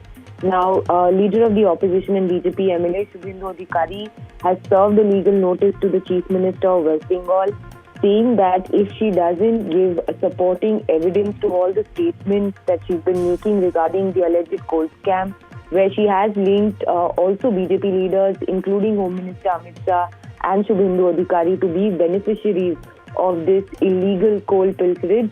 Shubhendu Adhikari has given the Chief Minister 72 hours time, after which he has warned that he will be moving a criminal and civil defamation case against the West Bengal Chief Minister. Absolutely. But Shreyashi, what exactly does the proof which TMC claims it has with it that links directly the BJP with the coal scam? Well, we did hear the Chief Minister address the media yesterday outside the IPAC office in Kolkata, where she named Amit Shah, Defence Minister Rajnath Singh, Shubhendu Adhikari and BJP leader Jagannath Chattopadhyay, and said that they also have alleged links to the coal scam. Now, even in the earlier instances, we've seen the BJP dragging Trinamool Congress functionaries into this alleged coal scam that has been under investigation by both the CBI and ED since 2020 here in West Bengal. But the veracity of these charges, of course, only the Enforcement Directorate and the CBI can clarify on. Charge sheets have been filed by the CBI in this ongoing case, and the ED has now started investigations under the Prevention of Money Laundering Act. Rightly so. Thank you so much, Shreyashi, for giving us all these details.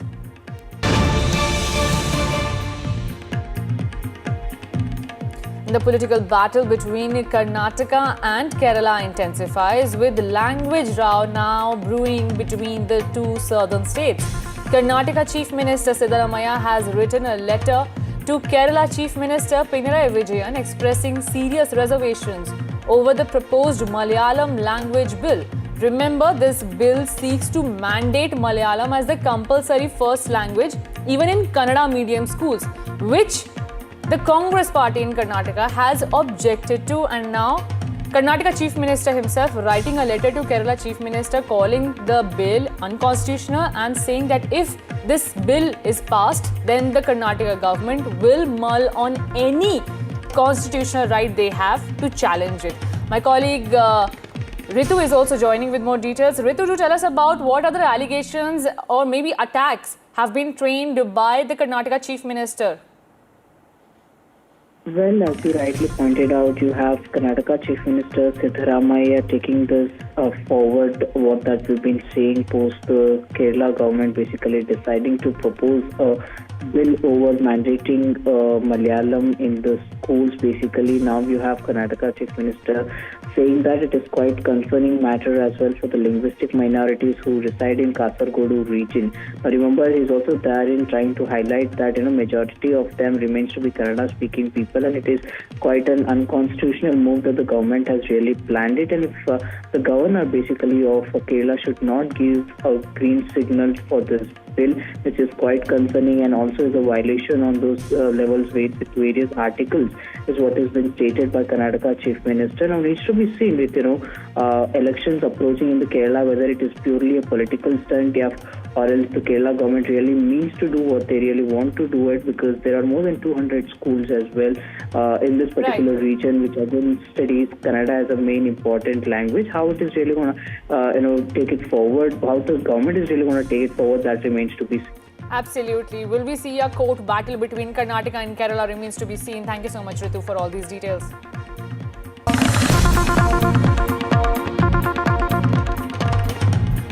Shifting our focus to Maharashtra now, politics heats up ahead of the BMC elections. Uddhav Thackeray trains guns at BJP. Uddhav Thackeray says that BJP backstabbed UBT, the Shiv Sena of Uddhav Thackeray. Uddhav Thackeray further on goes on to say that he didn't leave Hindutva by uniting with Congress party. He also asked the double standard of the BJP. What about the BJP AI-MIM poll packed in some places for the BMC elections? Listen in. भाजपने पाठीत वार केला म्हणून काँग्रेस बरोबर गेलो होतो आणि मी काँग्रेस सोबत गेलो तर उद्धव ठाकरेंनी हिंदुत्व सोडलं मग भाजपने अकोटमध्ये MIM बरोबर युती केली.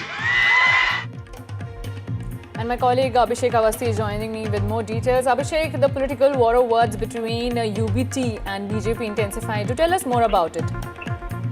Definitely, it was the first joint rally by both Thackeray brothers in Nasik for Nasik Municipal Corporation. But message from Uddhav Thackeray was loud and clear, attacking BJP, exposing the double standard, because we have seen BJP continuously attacking Uddhav Thackeray over the issue of Hindutva, that he has left Hindutva ideology when he joined Congress and made Mahavikas Aghadi, and today he got the point to attack BJP over the alliance that took place in Akot Municipal Council, where BJP has formed alliance with the AI-MIM, and that's where the point where Uddhav Thackeray raised in the rally and questioned the Hindutva and reminded BJP that you always target me, then what about this alliance? So definitely the Hindutva ideology, the question time and again raised against Uddhav Thackeray. Now today he has backtracked the same question after this alliance with AI-MIM of the BJP in Akot Municipal Council of. Absolutely. Thank you so much, Abhishek. The countdown is on for Battle for BMC. The Jan 15 All Eyes will be on NDTV as we continue to track and break all the latest updates.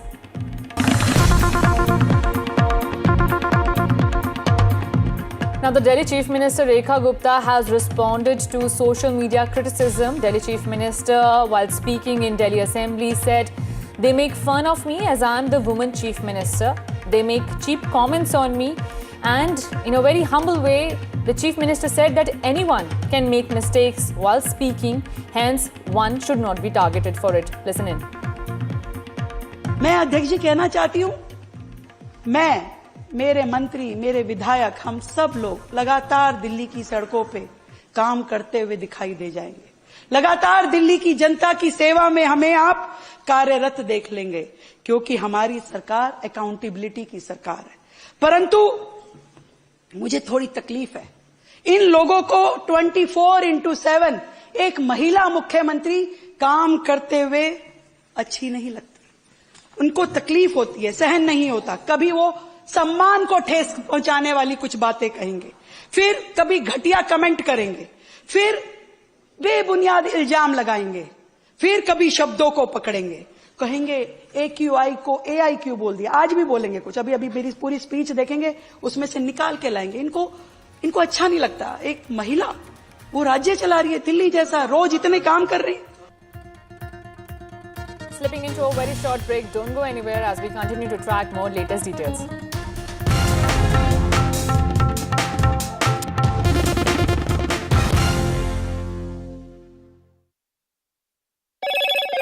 Hello, Moto. Motorola, India's leading AI smartphone brand. Motorola Edge 70, India's only ultra-thin phone with 3x50 MP cameras. Grab Motorola Edge 70 today.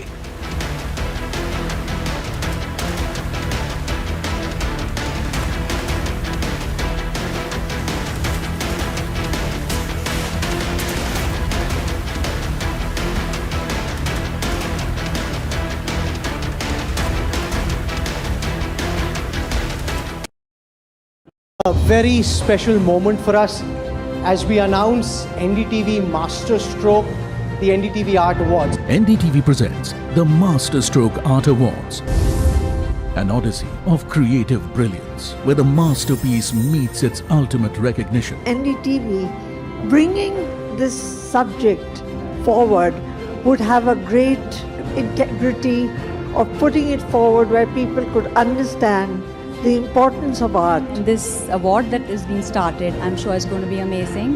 Art for India and for Indians is an expression of our Atmanirbharta. It's actually quite a formidable jury, so I think we'll reveal a lot more as we go along. This is an amazing platform, I think, today what you're doing. Honoring the masters who define our creative landscape. Coming soon on the NDTV network.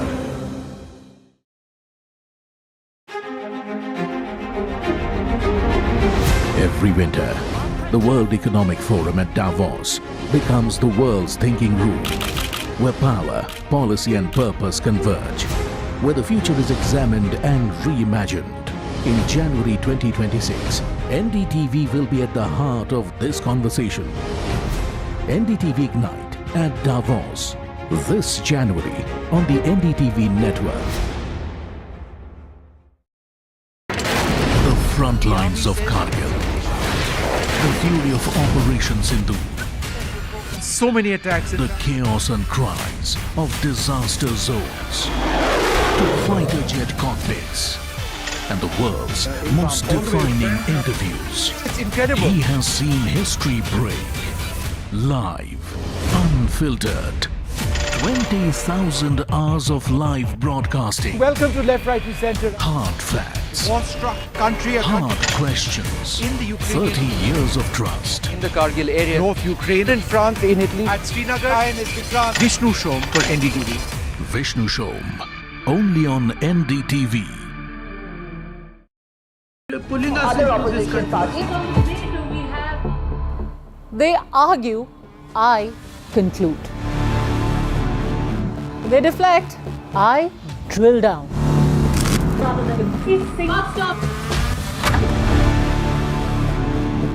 This isn't a free-for-all. It's a reckoning. No filler, no fog. Only the facts and where they lead. Every night at 9, the case closes because the buck stops here.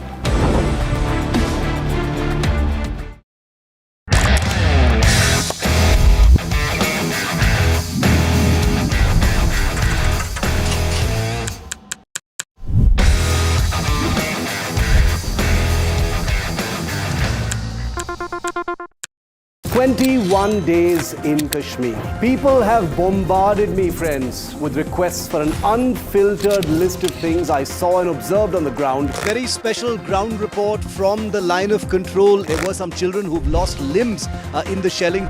They're now India's smallest, but possibly the most powerful crime family. Cough syrup has killed at least 25 children. Gaikwad sahab, aise mat kijiye. Suddenly people are wondering about the weaponization of India-Pakistan cricket. We live and breathe elections. You will not believe your eyes or ears when I show you what I'm about to do. And for a country that has fought so many wars in the mountains and at high altitude, we're standing on the Indian Navy's newest warship. The line of control, Shiv Aroor, NDTV. Across the country. He has tracked the pulse of power from Washington to Korea. Witnessed history being made in global capitals and conflict zones. Brought clarity to complex issues of national security and international affairs. Aditya Rajkol, covering international affairs like no one else. Only on NDTV network.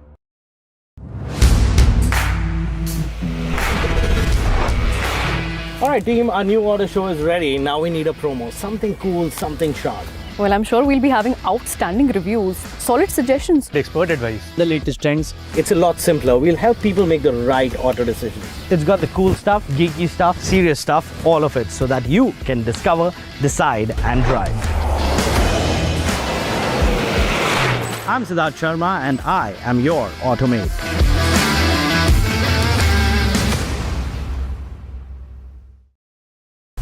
The nerve center of the maximum city, the BMC, a contest that will shape Mumbai's next decade, its identity, its legacy, its future.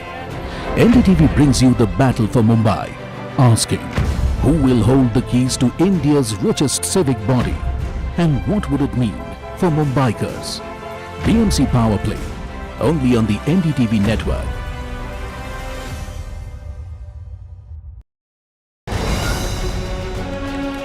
Straight from the heart of the newsroom to the core of the stories shaping your world. Join me, Gargi Raut, as I track all the developments as they break. Live from the NDTV newsroom, weekdays at 4 p.m. Mumbai are bringing our first India tour in your city. Rag on with Shankar Ehsan Loy and Siddharth Mahadevan and Shivam Mahadevan. 5 times melody, 5 times masti with NDTV Good Times. Go grab your tickets on Live Your City by Fever.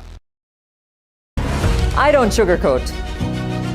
I shoot straight and tell you stories the way they need to be told. Unfiltered, unafraid, unmissable. That's how I roll. Watch me, Priyanka Deo, on NDTV World. Namaste.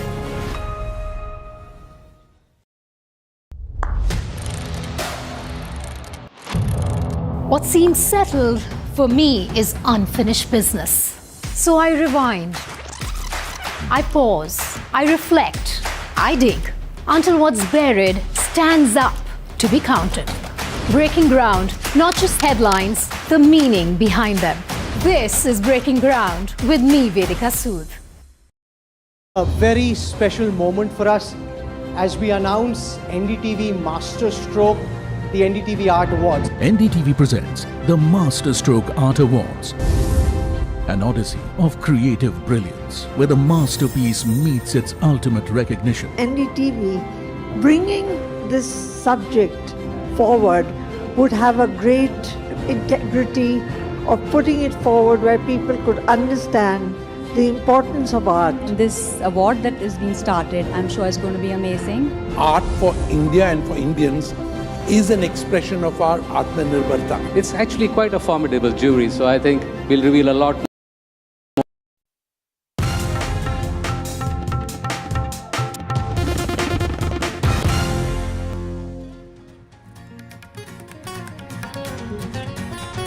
US President Donald Trump has warned of severe consequences for Iran if authorities respond with violence against protesters following a surge of unrest across the country.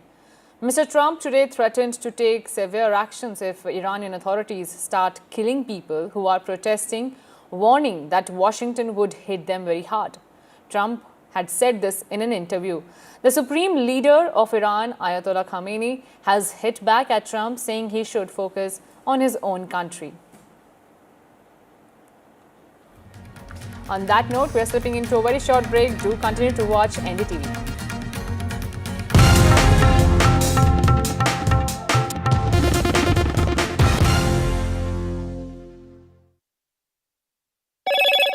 Hello, Moto.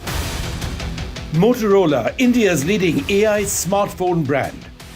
Motorola Edge 70, India's only ultra-thin phone with 3 into 50 MP cameras. Grab Motorola Edge 70 today.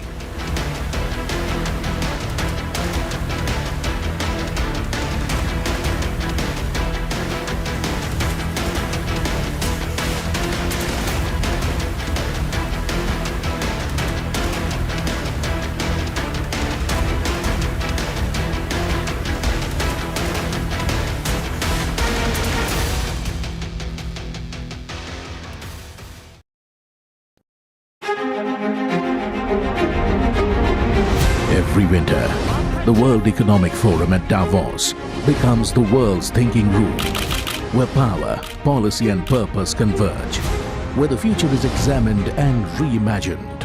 In January 2026, NDTV will be at the heart of this conversation. NDTV Ignite at Davos, this January on the NDTV network. The front lines of Kargil. The fury of Operation Sindhu. So many attacks. The chaos and cries of disaster zones. To fighter jet cockpits. And the world's most defining interviews. It's incredible. He has seen history break. Live. Unfiltered. 20,000 hours of live broadcasting. Welcome to Left, Right and Centre. Hard facts. War-struck country. Hard questions. In the Ukraine. 30 years of trust. In the Kargil area. North Ukraine. In France. In Italy. At Srinagar. In France. Vishnu Shom for NDTV. Vishnu Shom. Only on NDTV. Pulling us into this country. They argue, I conclude. They deflect, I drill down.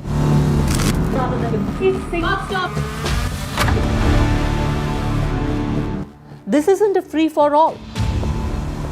It's a reckoning. No filler, no fog. Only the facts and where they lead. Every night at 9, the case closes because the buck stops here.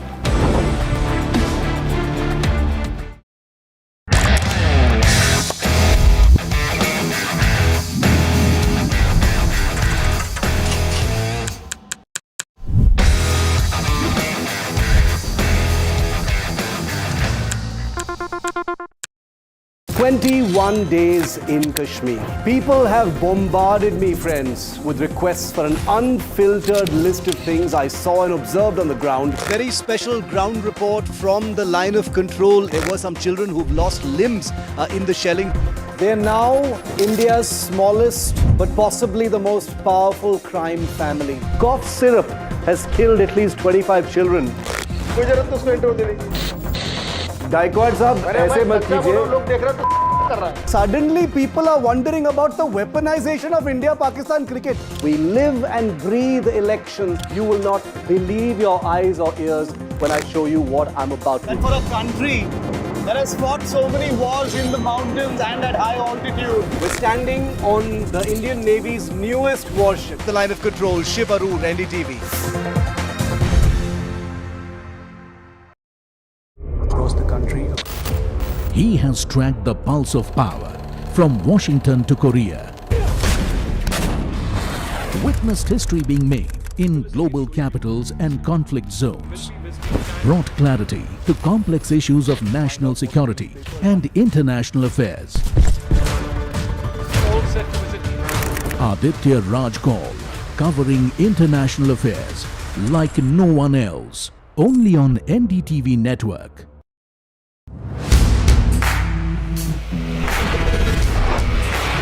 Alright team, our new order show is ready. Now we need a promo. Something cool, something sharp. Well, I'm sure we'll be having outstanding reviews, solid suggestions, Expert advice, the latest trends. It's a lot simpler. We'll help people make the right auto decisions. It's got the cool stuff, geeky stuff, serious stuff, all of it, so that you can discover, decide and drive. I'm Siddharth Sharma and I am your automate.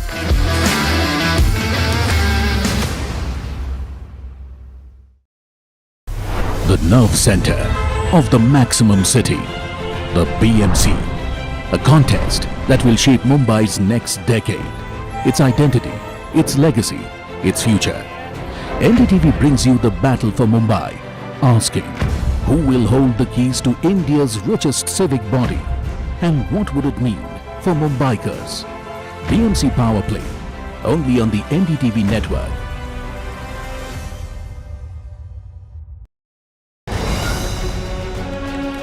Straight from the heart of the newsroom to the core of the stories shaping your world. Join me, Gargi Raut, as I track all the developments as they break. Live from the NDTV newsroom, weekdays at 4 p.m.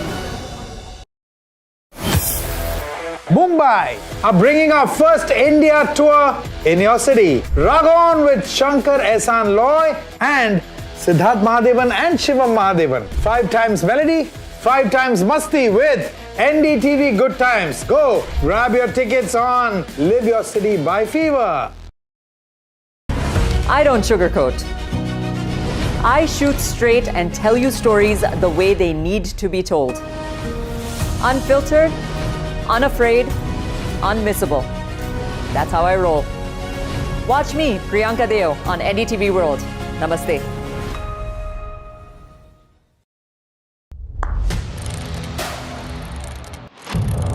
What seems settled for me is unfinished business. So I rewind. I pause. I reflect. I dig until what's buried stands up to be counted. Breaking ground, not just headlines, the meaning behind them. This is Breaking Ground with me, Vedika Sood. A very special moment for us as we announce NDTV Master Stroke, the NDTV Art Awards. NDTV presents the Master Stroke Art Awards, an odyssey of creative brilliance where the masterpiece meets its ultimate recognition. NDTV bringing this